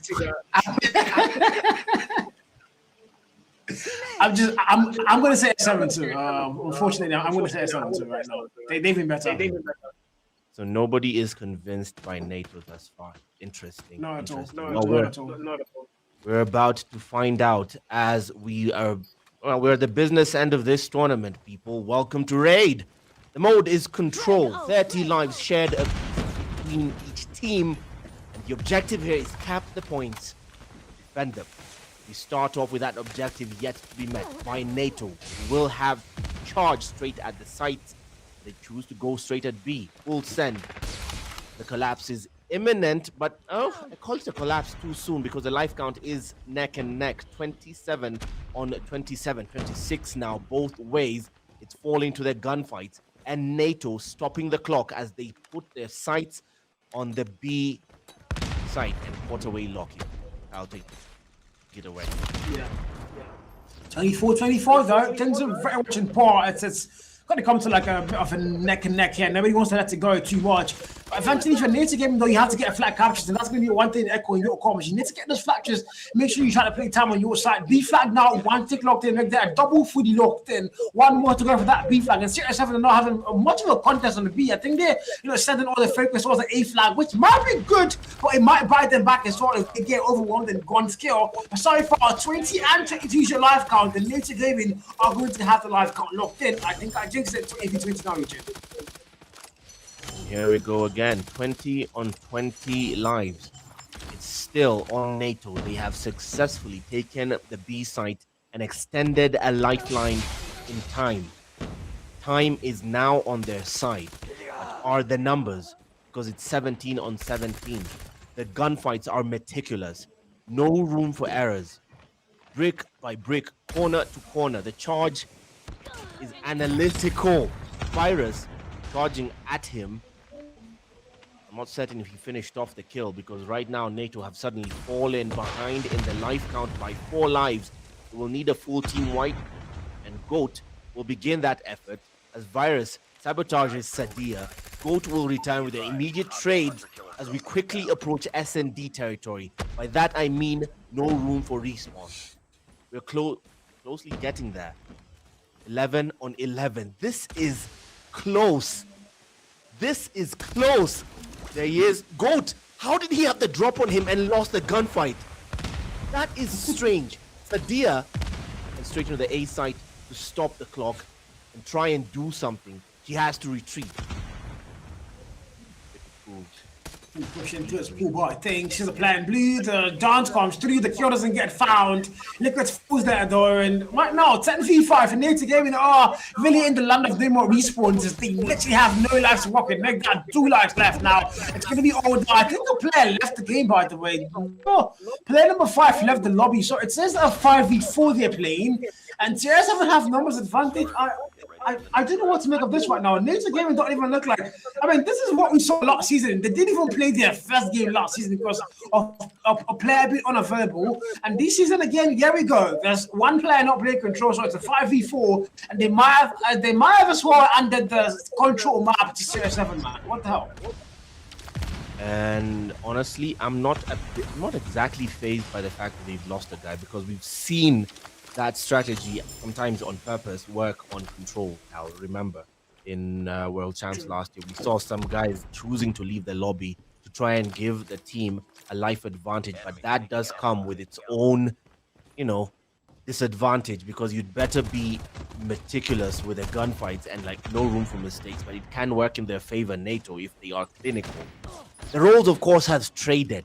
It's now down to Sierra 7 to capture the points, and they go for the madman strategy, going for arguably the harder hill, which is A. The A site is where they've chosen to commit, and somehow the life control is still looking good on their end. 22 lives to 24. Most people try and attack the A site by the swimming pool and lose out on lives. I mean, it's usually a massacre. And somehow they've gone for the divide and conquer. They've halfway locked the A site. They have halfway locked the B site now. Divide and conquer is working in their favor as NATO scrambling to try and bring this back by any means, but they look defeated. They just look defeated like a is shadow right, of man. themselves. Yeah. I mean, It's true. It is not really looking good for them. But the A flag, though, one more tick to go, and Seven might as well get that lead doubled out and control raid. And they are going with the A flag camp, mind you. NATO seem to have lives, but they have no map control whatsoever, no map presence, no map awareness. Literally, that's the word. That's 14 v 15, but we're going to see a 2-0. There's 29 lives left for both sides combined together, and we see a round finish. What is NATO? Okay, now this is where the 5v4 is clear. That's it. 2-0. It's 2-0. Sierra 7 have firm control on raid as Saint will fall. First blood, courtesy of Ethan and Liquids, takes 3 for the price of 1. KFC will be proud of that 3-piece. My word. Beautiful effort on his part. So far, Sierra 7, they are bleeding lives, but NATO have a semblance of control on this round. They've gone and committed a full send towards the B side. Liquids virtually unimpeded. Virus tries to give some opposition, but not this time. B site objective complete. Now down to A. They have a lifeline. 2 minutes and then some. And look at the life count. It is raining NATO players, and with 4 players on the board, they're playing a 4v5, and this round seems okay. They found their form, they found their footing. Axe does find the man facing the wrong way, asleep at the wheel, and NATO might use this round to gain some momentum if they can hold and maintain, hold the line. Axe takes aim at the A site at the swimming pool. Life comes in for support. They are bleeding lives, S7.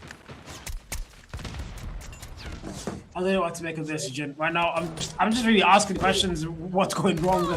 You guys do have the numbers advantage, it's a 5v4, but then you're losing life so fast. And you've also lost the B flag, mind you. So it's all down to that A defense, and I mean it does work out because it's in your spawn. But can you actually make it work? So we're gonna see Kios come to you sitting now with the Tempest, finds a double kill.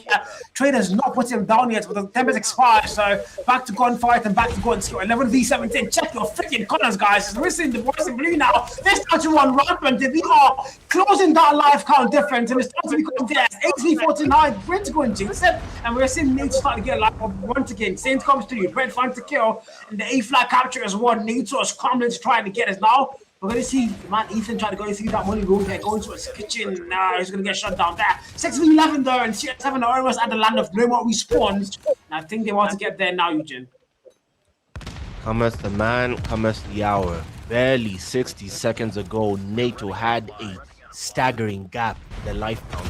And oh, we're so far from that point. This is Ethan with a war machine to try and extend and give them a lifeline in this control round and also take the series. Death Machine comes into play. Only 3 S7 players left on this round. Make it 2. It's Hacks. It's Life. And Life left on his own to fend for himself on what could be NATO's inaugural win on this control round. He chases a 6-man NATO. Make that 5. And he clutches out. Make that 4. Make that 3. Good God, what is this? My might do it though. He might do it. 1v3 now for live. He's got the milli. Why would you pick up the milli, my brother? You know, the stand you don't do. I mean, if there's one thing you've learned about like milli, it's you don't pick it up in gunfights at this point. Except you're sure you're gonna get the kill. We saw last season in the grand finals, and well, live didn't clearly learn from other people's mistakes. But yeah, it's 2-1, and Nature game in the finally gonna get around. But that was so nearly a clutch. But CR7 now have to battle it out one more time here. The 30v28, the other lives locked in, but not for too long. 29v28 now, one life count difference. Make that 2, make that 3. As Nature game starting to lose lives a little bit too much here, but the flat capture is going to be very important. You can see CR7 go for the B flat capture straight off this one. And there's also an equalizer popped down here. Can he find any value though? No. And he find the value, not this time. Access denied. It's the site where CR7 have put their focus. Payne is going for the divide and conquer. Does set foot on A. Bit of a pinky toe holds the Annihilator to keep the Wolves at bay. Waits for the backup. Trophy systems fall. And not a single NATO player in sight. The defense of B has fallen apart. They have failed that task. A. About to be successfully taken and then some. Annihilator in hand for the GOAT himself. But it might not mean much towards the effort because the life count is telling. And this might be A. This might be Raps as Sierra 7 will have pulled off a successful capture. The claw for the moment from Liquids will keep them away and clean it for the moment. Michael comes in as support. Saint with a Tempest to try and flank this out. But they are literal seconds away from a series win against NATO Gaming. Sierra 7 have done the job. They did it on hardpoint. They stumbled on search and destroy and gave NATO the win. But now then, at the raid, on raid, straight from the Black Ops, now to mobile, Sierra 7 top the series, 2-1. Control is theirs. Yeah. I don't know. I mean, I did say NATO to win 2-1, but I think I got a little bit drunk. That got carried away. I actually meant to say CR7. I forgot. It was Eugene putting the words in my mouth, guys. I was gonna say NATO to lose 2-1, but I said NATO to win 2-1. So it was kind of Eugene's fault. But anyways, CR7 are going to get the victory here. Don and Dustin. Hardpoint clearly won. Controller saw the S&D. The one game we got to watch off stream was the one NATO. We didn't actually get to watch rather on stream was the one NATO won. Are we sure something did happen behind the scenes? Are we sure, Eugene? I'm actually worried now. NATO have disappointed me today, if I'm being honest. I feel a bit let down. I don't know why. I have no allegiances here, but I feel let down because this is not the level I expected from them. It's not. And I can see Kijo shaking her head because she kind of agrees. I feel let down. I'm sorry, man. I feel let down a bit because there's an expectation that comes from NATO year on year. They are like one of those, what's the name? What's the thing that Cody Rhodes in his song, his theme music? Wrestling has more than one royal family. NATO is arguably a royal family in COD Mobile. They are royalty. And this is not what they're names that you mention in the same breath with certain players when you say it with respect. But this is not what I was expecting from them. This was not the best showing from them. Yeah, I think it was just a CR7 masterclass. NATO showed up, but they didn't show up. They just came, marked attendance, and they left the class. That's what they did. But CR7 on the other hand, they started, they absolutely conquered the side of NATO Gaming. Clean work from them. We're finally seeing, a Nigerian team give us joy. I didn't think day one was going to be the day I saw a Nigerian team actually cook. But man, CR7, they've absolutely, so actually shocked me particularly. And I think a lot of people that didn't expect to see them get this kind of victory. But CR7 clearly better than they were last season. And we're looking forward to seeing what they're going to do going into the rest of the match days coming. We still have 6 more match days after this one. And of course, we have the playoff phase. So there's a lot of action coming for sure. But that side, though, we have one one final game, and this game is a game that I have so much eyes on. Because the number one team in the African Pro Series for season 1 are competing against the number 2 qualifying team from the Challenger Series Strix Gaming. According to the podcast, according to what Senna said, pray for Strix, and we are going to find out, what's going to happen on that matchup. Eugene, don't be laughing like that, man. Come on. Oh my god. But yeah, there you go. This is a squad to fear. Oh man. Paradox is arguably Thanos in this tournament. Thanos. And this is Thanos in Infinity War, man. He already has the gauntlet. It's just it's honestly I don't know what more you can say about Paradox that hasn't been said. Formerly known as Bear last year in World Champs, now reborn as Paradox, face up against literally David versus Goliath. David comes in the form of Strix. The question is, will it go with the same biblical script where somehow Strix will overcome? Yeah, I can't wait to hear what what Kijo and Alex have to say about this, especially when they go through the rosters, because, God, okay. At this point, this will be a nice place. Honestly, I don't think we should even first go to break. I actually want to hear from them what they're expecting here. I'm just throwing it. I just want to hear it now. Kijo, over to you. Just take us through what to expect from a Paradox and Strix. The only lineup that I want to see tonight is Alex and I 2v1ing Eugene for constantly putting us on the spot. No heads up whatsoever. No, hey guys, we're going to put you on cam in like 2 seconds. Just no. Yeah, we take the spotlight. But anyway, we kept the last match of the night, hopefully the most entertaining, and definitely the one I was looking forward to the most. We have our reigning champions, Paradox, versus our underdogs, the team that came up from the Challenger Series every single week. They came back, they kept fighting, they pushed their way through the gulag, and they made it. They earned their spot here. And on day one, moderators behind the scenes, what were you thinking? Just one question. What were you thinking?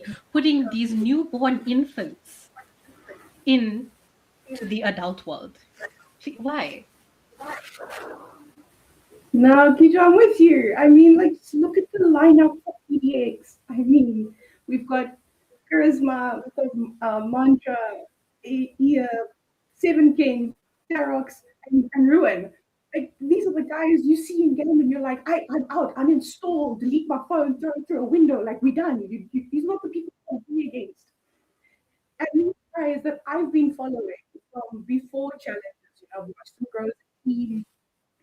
This is their opponent, day one, game one for them. I don't know. I'm gonna go book the cemetery real quick. I think we're gonna have a few dates tonight. But oh God. Just those names alone, you don't even have to look at their pictures, guys. The names alone strike fear into the hearts of their opponents. And their opponents, they're Alex's babies, guys. Come on. Those are her kids. She's literally watched them constantly through AER, how they've built themselves up, and now they're in a T1 tournament. I mean, look at them. They look so innocent. We've got Cody, we've got Cypher, K Money. I mean, come on, guys. Look at him. Mandem, Toji, Valerio, and Anissa, of course, these guys are fresh to the scene. This is their first game for match day one, and they're going up against these tournament giants. Mandem is in my fantasy. Oh, I want to cry. Like, come on. Mandem is in my fantasy team because man is such a bad player. Like tonight, and everyone's going like, "Oh, Alex picked Mandem," and now we go watch it, and then they get wiped, and it's like, "Why Alex pick him?" All right, so we are for the prediction side of it. Oh God, if I say anything else, I I might get kicked out of Egypt if I ever do plan on visiting. But I would have to take the side of Paradox for now. Alex, I'm assuming you're backing Strix Gaming here. They're my kids, man. You got to support your kids. No matter what way where they go, what they do, you got to support them. I mean, come on. Okay, keeping that maternal love in mind, happy Mother's Day. Go wish your mother if you didn't wish her yet. What do we think I'm waiting our for my message. scores? What do we think our scores are gonna look like? So easily we can say series win. It fries bag. But like, what do we think each match? What do you think the score is gonna look like? Is it gonna be one-sided? Is Strix gonna be able to keep up? I don't know what to predict here. You know, if I think about now the last 3 games, like what the scores were, I mean, it was 250 to 100 something, at 140, 144, 163. I'll be honest, I'll be very proud of Strix if they can reach the same, like, if I can say marker of that, like 140 plus, nothing under. I'm happy. So I really want, like, please, 250 to like 150 kind of a game minimum. Listen, Strix might pull out a rabbit out of their hat if next minute someone lags out from Paradox and they will end up winning. Like, cool. I doubt it. Guys, you all heard it here. Alex just jinxed PDX. If anything happens to them in game, blame Alex. I'm just saying PDX is gonna come from my throat, and I know that, and I'm sorry. It's Mother's Day, let a mother do. But now that we've said our piece and gave our opinion, Cal, Eugene, who do you think is taking the win for tonight? I'll leave the on his fat ass to put himself on the line. Right. Okay.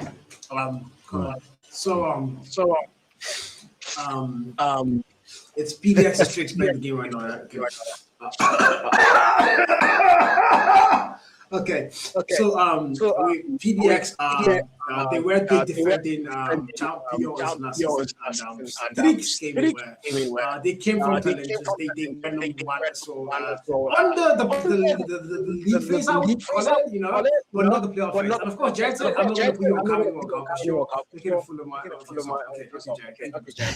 But yeah, we're going to look at the stats now, of course. And for the league phase last season, you can literally see PDX there, 14 match played. They had an 85.7% win rate, which is quite clear. And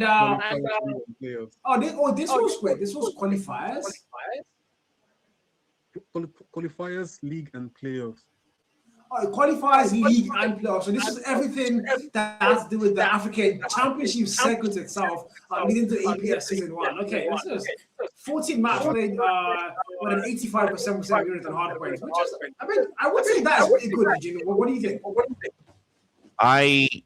I think I have nothing to say about Paradox that hasn't already been said, because I've watched these boys. I've actually been internally when I was trying to manage them as Bear last year, and just seeing them, the growth so far and the awareness that they needed one extra edge now this year, making sure to lock in Darox as a player, making sure to lock in Ruin. I mean, the most glazed player on the African continent. That is a steal. That is a steal. And here we are at the edge of everything. One final map, one final round, one final series, one final test, one final chance to define this night. Because tonight, the story doesn't end quietly. It ends with collision. One side, well experienced on the scene. The others, a welcome challenge from the challenges bracket. It's a literal David versus Goliath. Strix, sharp, unpredictable, dangerous when the game turns chaotic. But Paradox, structured, disciplined, built on the belief that control wins wars. Two philosophies, one server.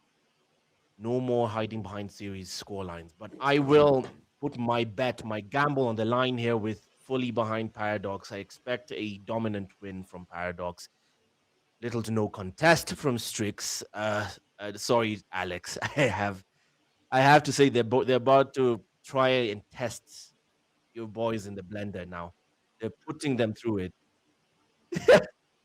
I mean, look at the maps here, Mike. Eugene. Look at combine, 100% rewritten combine, take off 100%, summit 100%, hacienda 100%. That I've always held the opinion about how many maps can you really ban against a team. You know, there's maps and bans and all that. You ban the strongest map, but a team like PDX, how many maps are you really going to ban? Let's say you ban combine, you ban take off. You still have summit to contend with them. You still have hacienda as well. So I mean, a team like PDX right now, you know, if you're strict, I would say do your assignments, train, scream, and just somehow make it work.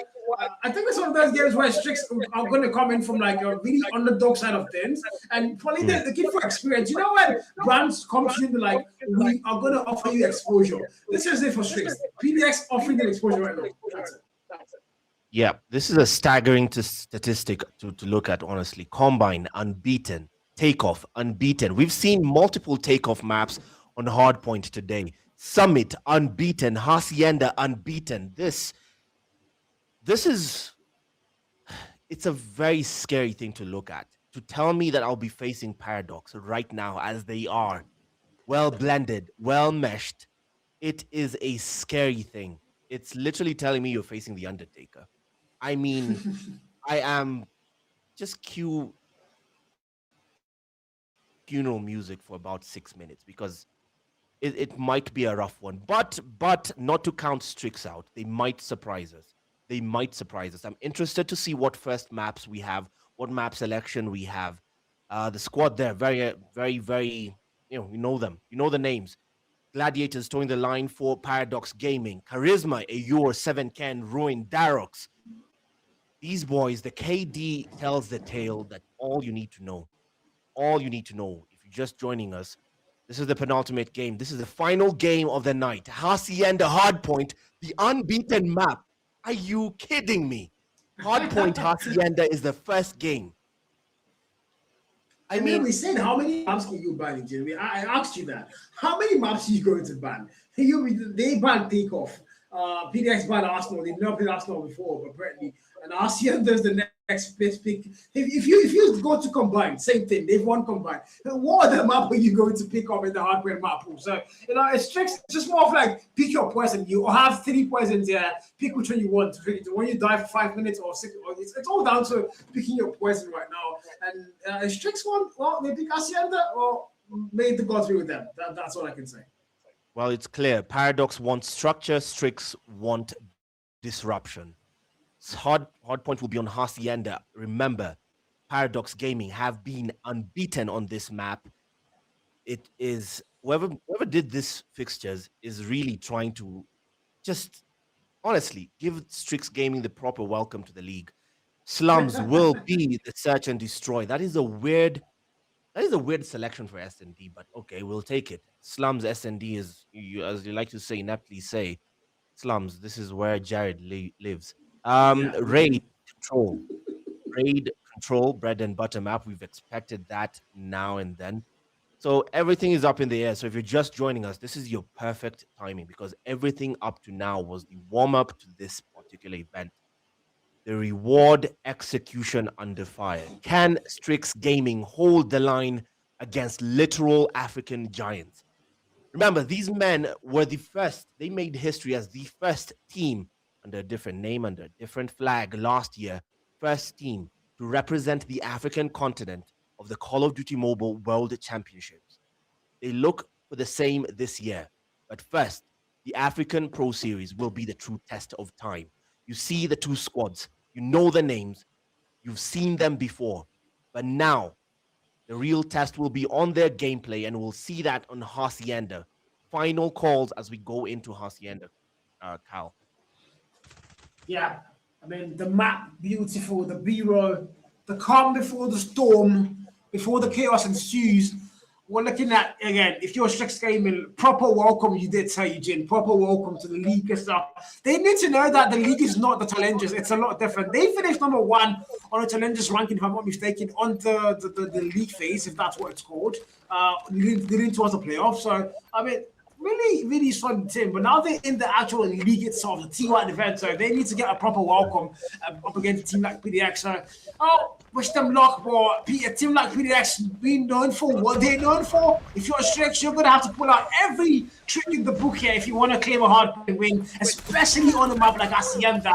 As we kickstart things off at P1 and 6-0, PDX are starting things off very angry here. You won by the water fountain. This map looks beautiful, but there's nothing beautiful about what happens inside that hill. Through the smoke, everyone goes prone, trying to hide their way, mask their intentions. You can't hide from what's coming. The scoreline reads Paradox, and it's all Paradox so far for the first 30 seconds of this game. Strix barely registering their presence on P1, and look at that! Shotguns rain, HSOs everywhere, and the objective so far, Tier 1, Africa's top team, showing exactly why they stand undeterred, unchallenged, unbeaten. 37.2 is where we close out P1. We head to the money hill on P2 by the garage. Well, this is, I was waiting for a 37-0, maybe go point to P2, but I mean, Strix able to get those 2 seconds in the hard point in time. That's going to count a lot going towards that P2, but again, they're not going to rotate first. Spawns are not going to be there if you get towards that rock spawn, so they might spawn out towards driveway or even out the mid-map, and this wouldn't really good for them, because now PDX again on the 50-point mark, 50 at 2, as they dominate in the gunfights. Doji now trying to get a spawn play, but I don't think it's going to be able to work. It's going to get shot down there, and PDX continue to lead the gunfights department, lead the hard point time, and if you're strict, some value has to be found, and it has to be found now. That's a 62-2, that machine popped out, not really a lot of value found, only the one man killed. Came when it comes to try to find him as well, puts him down, and PDX are just making this a walk in the park so far on P2. The rotations are long, the punishment is instant, and the margins razor thin. That is for Paradox. For Strix, they literally have the steepest hill to climb. Look at that score count. 80 points to 2. They have not set foot on P2 at all. Not at all. Paradox, so far, as we head into P3, have a firm grasp of the hills. The rotations are early. This is Toji, who was early to the party at P3, but still, will it mean anything? He's waiting for the backup to get to him by the shed. K-Money dropped at the scenes. Access denied. A Euro will come through. Switchblade in hand. Solo holding the hill. He can just go straight for the hip fire and take for the match of 1. That man is just showing off at this point. 30 seconds left. And he switches to the Tempest. This is 7Ken now. Tempest in hand. Proper use of the operator's skill coming into play. This is where communication becomes everything, because solo plays don't win you this map. And now the War Machine to try and gain access for Strix Gaming. Final 50 seconds, he does the job. The contest is in, not fully held. Final 10 seconds, but the scoreline is where it matters. 110 to 6 points. Wow, I don't know what to make of this so far, but I mean the War Machine fit there did kind of go crazy for a Strix, so that's the one thing. That's the one good thing I can take away from the gameplay so far. But now going to a P4 and look at that mini map. Rotations, like I did say, is the word for hardpoint. And guess what? It's still PDX rotating fast, getting the spawns, locking it down totally. The press was having on point there. And you're fine to kill him. Actually, make that to trade puts him down though. It's 132 at 6. A lot of people on chat say it's going to be under 50. I mean, they're lucky if they get above 20 right now, because 138 and 6 and 35 P4. Look at the gunfight. Look at the 7 again in the literal spawn. Putting the players down, that machine popped down, not a single value found, and my god, PDX, have mercy, man, come on. We are witnessing a funeral. We are commentating over a funeral. 15 seconds left on the final rotation of these hills by the seaside. And Strix have not gone past the 6-point mark. At this point, I'm rooting for them to just get double digits. Please, get to 10 points. 164 to 6 is where it stands as we rotate back to P1 by the fountain. Paradox Gaming have a firm grasp of this game, a firm control, and they are bullying the newcomers. Welcome to the big leagues, boys. Yeah, welcome indeed. They show you guys what it means to be at the TY event. Well, I mean, they have gotten double digits though, 168 and 11. So mean, that might be something. If you the most special and recognized and remembered cards from last season's APS season 1 was Jakob managed. We go Richard, and I'm very sure that was from Nottingham. And right now, if you're Strix, you're probably giving that call up right now. You want to get that list at that 50-point mark, and the only thing, the reaffirmation on the comments is going to be like, you know what, Jakob managed. We got Richard, and let's go for a Strix list then as we find out what their comms look like.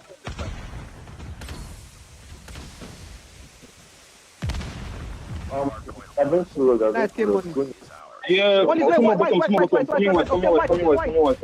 white. Cody, white. They're coming. Yeah, two from where? They're on here now. One driver. Yeah, it's not lion statues, it's lion statues. White one store. White now,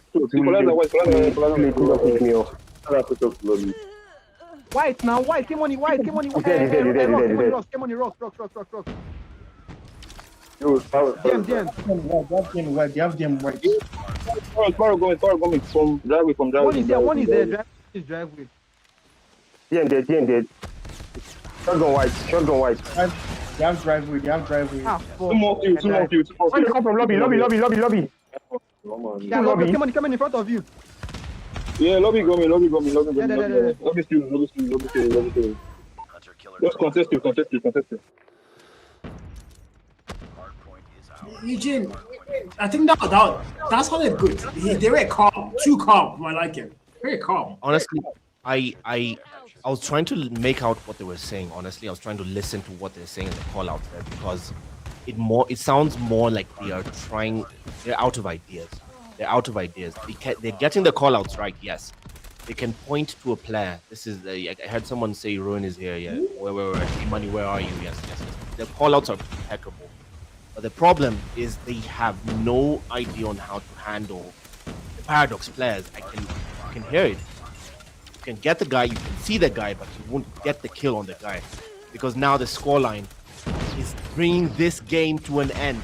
Hardpoint about to come to a close in the next 3 seconds if they can't hold the line. Strix Gaming at 34 points. Meanwhile, Paradox 3 points away from GG's. Hold your breath. Count to 10 because this is the end. And now the enforcer 7Ken comes through to try and finish the job. Will they do it on P3? With 5 seconds left to spare, is going to fall to the seaside to finish the job. As the rotations are early, I see the first bodies being Strix Gaming, who rotate early to this hill. The question is, can they hold? Can they hold the line? Toji will lead that charge. Mandem will spray and pray on the wall. They got 50, bro. They got 50, man. They won the game. I don't care. I don't care what you say now. They won the game. I don't care. I don't care what you say. They won the game. They got 50. They got 60 and counting. Nah, this might be a comeback. It might. Okay, I'm gonna give right now, but yeah, they won the game. They got 50, man. They got about 50. They won the game, Eugene. I don't care. I don't care. They won the game. Well, that is done and dusted. It was exactly the kind of win that we all expected. We called this, but Strix Gaming did put their hearts into that game. They were fighting for inches, but it felt like miles under pressure. Every second of control was earned through blood, through trades, and timing. And Paradox show exactly why they are the tip of the spear of African Call of Duty. Welcome to the African Pro Series Day 1. And welcome to the big leagues, Strix Gaming, straight from the Challenger Series. They got the welcome of a lifetime, and it's 250 to 63 for Strix. Paradox take a convincing win on Hardpoint. Yeah, very convincing is you being nice. That was a demolishing win. Strix, I mean, I don't know how they even got 60 points. I thought surely they weren't going to get anywhere near 50, but eventually they found a little footing. But I mean, you can't even say they played all too bad because in the kill department, a couple players did show up. I mean, Luka came in there, 28 kill, more kills than Darks and 7Ken, mind you. We saw Darks almost going neg, 27 26. So I mean, they actually fought back. They threw punches, but these punches just went hard enough. And the OBJ time particularly, They weren't getting let near anywhere near the hard point. It was literally PDX controlling the whole map. Like you say, the comms there, they were given callouts, yes, but like they had no contingency plan whatsoever on how to handle PDX. So it was more of they were just vibe coding. They were vibe playing the game. They were just playing on vibes and seeing where the types were going to lead them. And unfortunately, it led them to a 250-63. And I think this arguably has to be the lowest score line in hardpoint we've seen for the APS, if I'm not mistaken. I might be wrong. Well, one thing is clear. Hacienda does not forgive hesitation. It exposes it. And that was very unforgiving. That was a very unforgiving game. And Paradox Gaming have done exactly what they came here to do. There was no standing on ceremony, no toxicity. Yes, they were the better team during this particular game, and time was everything, and they had none to waste. They seem to be in a hurry. They want to go somewhere. Maybe it's date night, but they're in a hurry. The break was violent, the hold was fragile, and the rotations were everything, and they were meticulous to the end. But at least Strix Gaming got 50 points, within 50, and then some. 63 points, unexpected from the newbies, as we head straight into search and destroy, the very communication-heavy dependent mode. And the venue, the map choice, is what surprises me. Welcome to Slums, people. Welcome to Slums. Jared's beautiful home. Hello, Jared. How do you feel about seeing your home again on screen? Your home gets televised a lot nowadays. I mean, we saw this map become a literal paper map on the CBF. We kept wall bangs after wall bangs, and it felt like all the walls and slums are literal paper because I don't know what I was watching. So, I mean, if these players have done any assignments whatsoever, if they've watched a lot of these other regions play, they should be able to get a couple of these wall banging spots here and probably put it to work. And I'm thinking about Strix because I'm pretty sure PDX have done the assignment, so they know what to do. But if you're a Strix, you need to find a way now to counter the big dogs. And I mean, does wall bangs really help you guys? Now we got in for 5v5 round 1, came in with the very first kill, trade 5-7, now it's a 4v4. Strix Gaming, heavy as the head that wears the crown, and Cody wears that crown proudly as he tries to deliver the bomb. He still holds. Strix has lost 3 players. Commentators curse 2v2. Actually, 1v2. Cody left as the last man. Can he clutch this one out? He heard the nightmare words. You're the last one. Complete the mission. And it's Mantra by the alley. And Mantra shuts that down very quickly. Switchblade in hand. And with plenty of time for the defuse, it is nothing but comfortable for Paradox. 1 round win, 8 to go, actually. 8 to go, and of course, actually, guys, Eugene Abu Dhabi is also live on his TikTok, and he's showing us his fine face. I didn't mean that literally. He's annoying face, but yeah. What there on PDX? Sorry, I've got the lead locked in. Dogs there with the very first kill with a nasty nade to find the valley there, and they're gonna overextend. They all find 1 more kill, and Strix can't even leave their spawns. They've been kept at spawn while PDX go to hunt them literally, and a 5v2 in this round. Wow, 5v nil. Jesus freaking Christ. It is a beating. It is a beating. We saw this coming. Paradox made no secret about it. This might be the fastest round of search and destroy we will witness. Again, Cody charged with delivery of the bomb for Strix Gaming. Paradox on defense. Basically, if you're new to the game, search and destroy is terrorist versus counter-terrorist. And now, we've already lost 2. The dominoes start to fall, and fast. Only 1 gone for Paradox. They still have the numbers. The support incoming. The bomb holder down as well. They had to change to Valerio for Strix. They're trying to find a position. They take 2 vital kills. Ayur and Darox fall. Okay, they have some wind in their sails.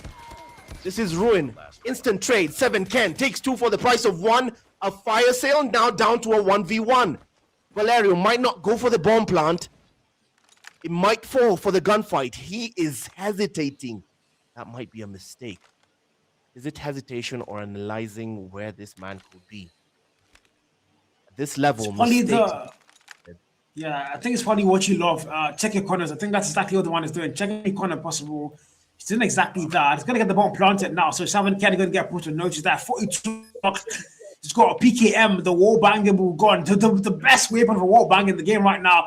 And well, there isn't a really good spot here because he can pick out The man, if he goes for that bomb defuse and wrong timing. Look at the timing there. Look at the timing. Look at the freaking timing. Wow. Strix Gaming have registered 1 on the board. A mistake there. This map doesn't rush you. It lures you into a mistake. And Strix, thanks to Valerio, have capitalized and registered 1 win on the board. Alex celebrated with them in spirit.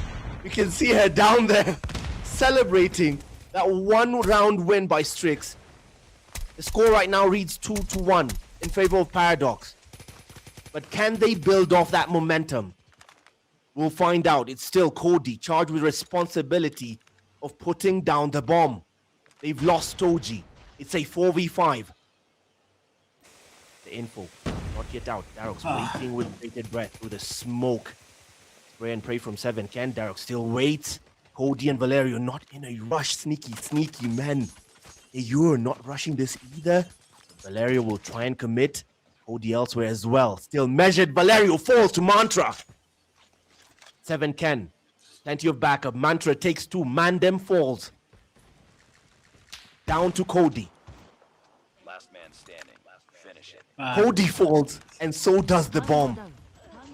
K-Money with a proper snap there on the switchblade, but now outgunned and outmanned, it is Ruin to finish the job.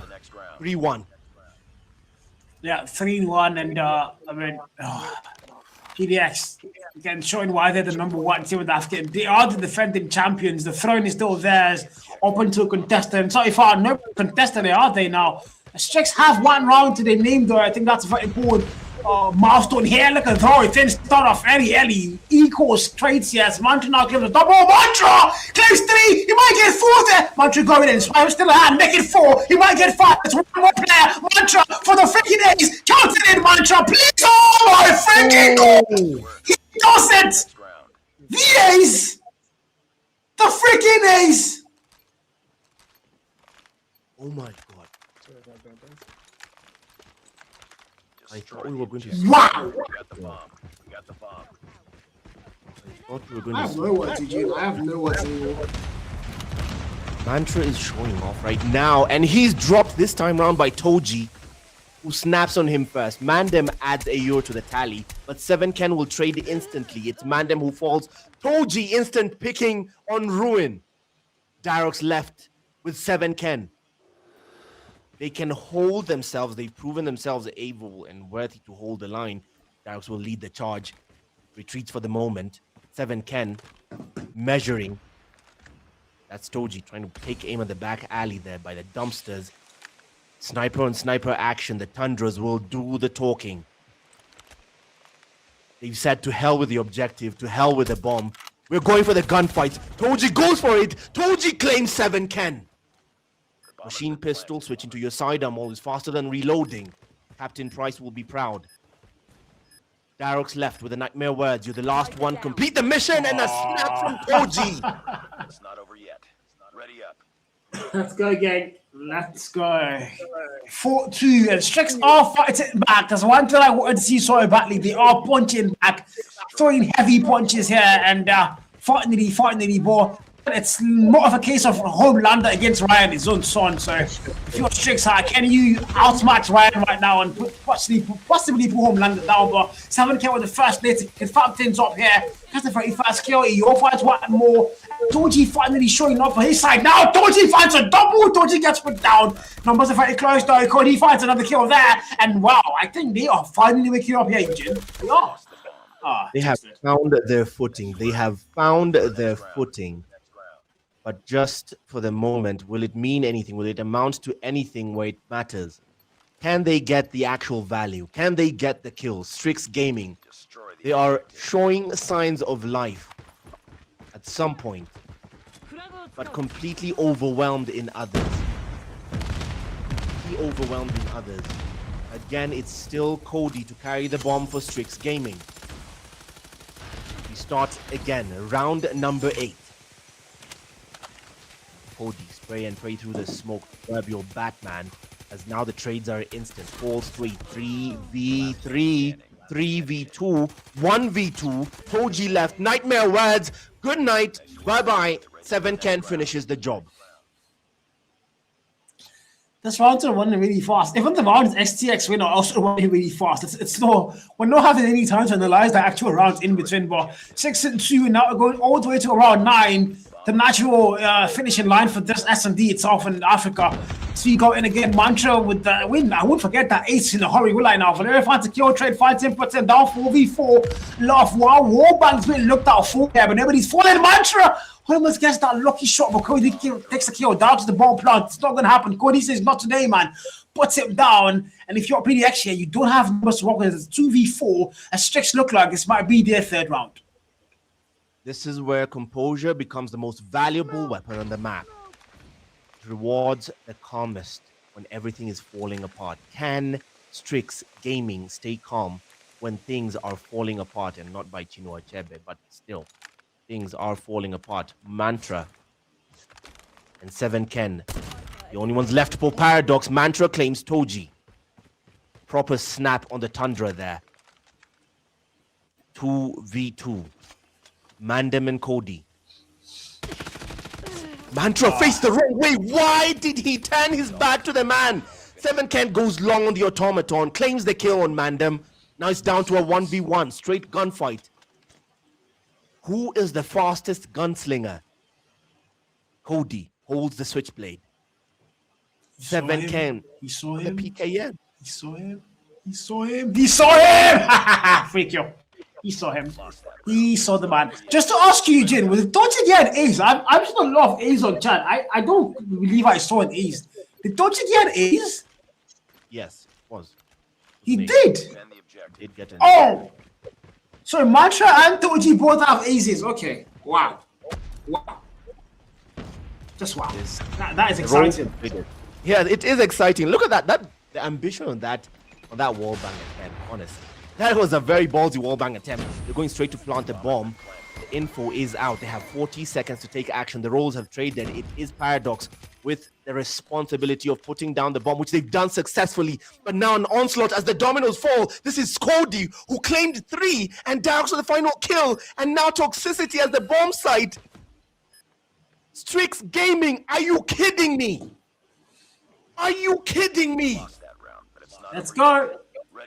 Love to see it, guys. I love to see the underdog start to have a story. The hard play might have been a nightmare, but they started to wake up and they started to realize, you know what? We fought our way to the APS. We didn't get it given to us. We didn't get a gift, handed over to our hands. We fought our way up here. We might as well show why we are in the APS season 1. Season 2 are the T1 event, and they are now showing it. They are leading out to the party. 6 and 4 on the scoreline. And now Mantra with the very first kill. Valera gets put down. Manda with the Kobe there. Takes out Darks there. That was a 4v4. The 7Ken brain spray, but no Valley found there. And Strix are starting to get a little bit of life. Toji, I love you, bro. Oh my god. I love a sniper that can make a grown man like me squeal. Like, because, yo, Toji, beautiful snipe on his end. You tries to take aim. It's now a 3v4. They have superiority in numbers, Strix Gaming. They still have the numbers advantage, but Ruin ruins that very quickly. Very, very quickly. Spoil his day. Ruin once more into the breach. Once more claims Cody to make it a second. K-Money commits to the fight. K-Money loses the fight. And with the nightmare words, it will be Mandem against a 3-man Paradox team. Goes for 1, takes 1, but outgunned.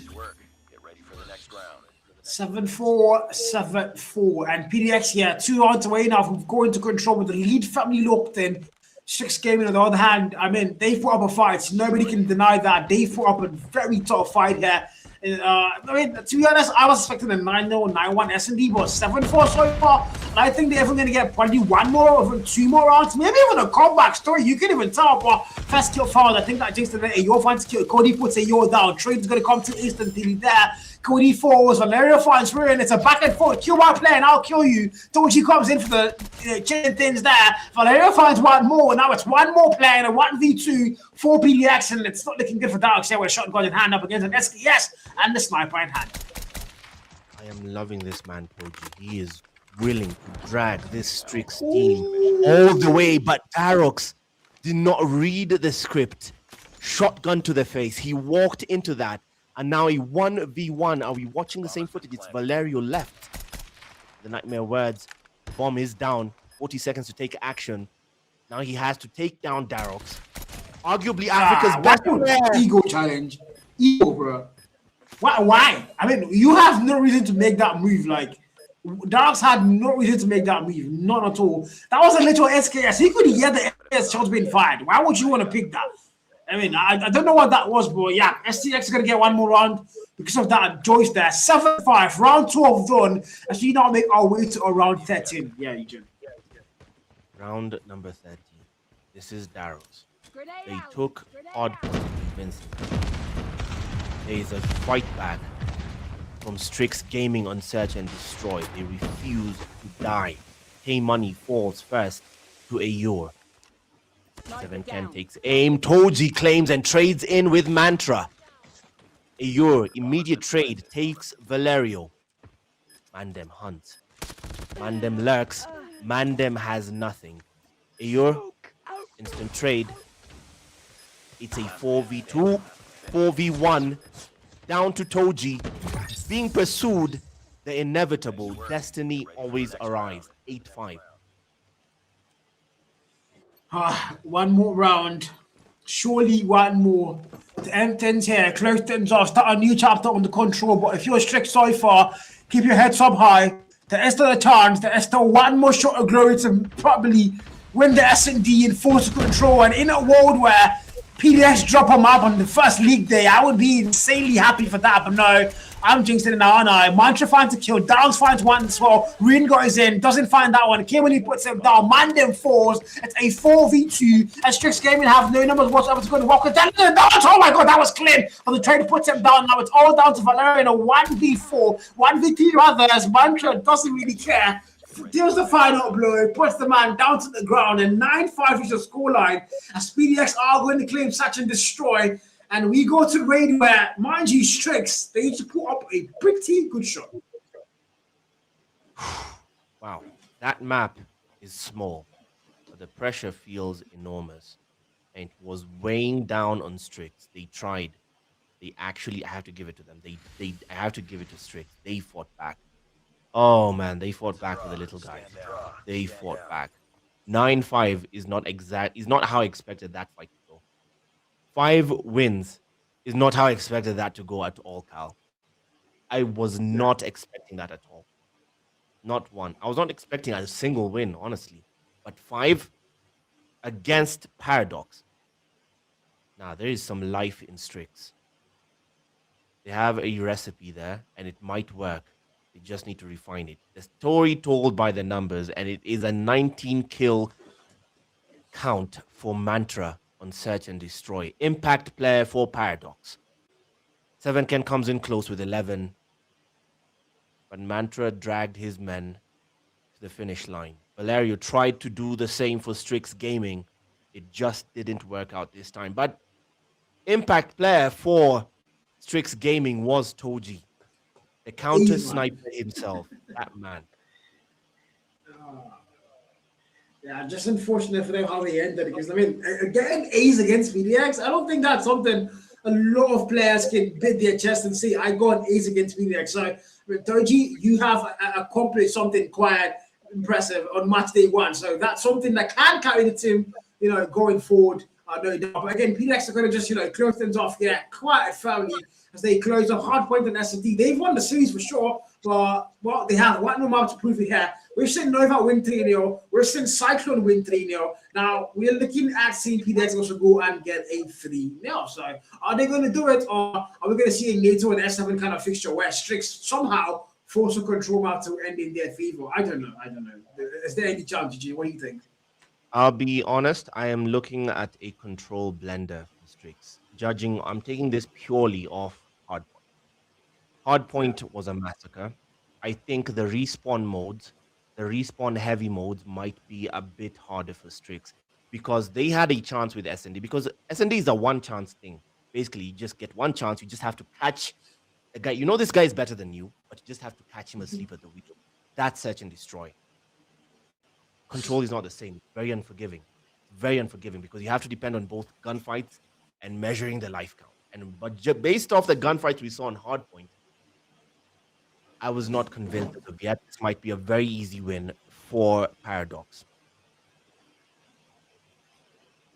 Yeah, easy win. To be honest, I would like to have different opinions right now, but this is one of those times where I think I'm going to have to agree with you on that one. It looks like it's going to be a short PDX closer here, but well, I'm still counting on some surprise, some shock or whatsoever from STX. We saw, I didn't really see them, getting S&D rounds, maybe 1 or 2, but like actually getting 5. I think that's something to like give them a bit of a morale boost. So going into Control. I'm just hoping for something out of nowhere nobody saw coming. But if you're a PDX though, you can't deny the fact that this guys. If you're a PDX fan, rather, you can't deny the fact that your team is looking absolutely monstrous and they're looking to end things off. On a very good note for match day 1. As this is our final match of our very first day of the African Import Series season 2. The final map of the final game of the night, the final map, and it has delivered. The underdog has tried their best, and they gave us a good showing at some point. If you're just joining us, you're late to the party. The name is Eugene Abu Dhabi, live from the Kenyan capital in Nairobi. It is 9 minutes to midnight where I'm at. It's almost pretty late. It's pretty late where I'm at right now. And Kyle, so far, what do you think of day 1? Amazing. I mean, just having you by my side it's been amazing. Having the biggest cast in Africa, guys, grace my screen. As much as I hate to say it, having the biggest cast in Africa, Eugene, on my side in match day 1 is all a cast could ask for. So, Eugene, thank you for casting alongside me. I'm honored to have you as a guest. Don't worry, the insult is coming. I'm just trying to bottle it up, but unfortunately, I don't have time for that insult. As we're going to be heading straight to Radio Control, and my God, this is a classic map. Also, one of the very first maps that Control introduced on the game of Call of Duty Mobile. So I'm very sure if you play Control, you've always played Rage. So I mean, these two teams, they know their way around. It's all going to come down to who wants it more and who has the better gun skill. And I think the answer to that is already, it's already known. But we're going to find out soon, Eugene. We're going to find out soon. We're about to find out. We've made a prediction there. Most predictions are swinging the way of Paradox Gaming right now. But do Strix have one more surprise left in the bag? Have they saved up the ammo for Control?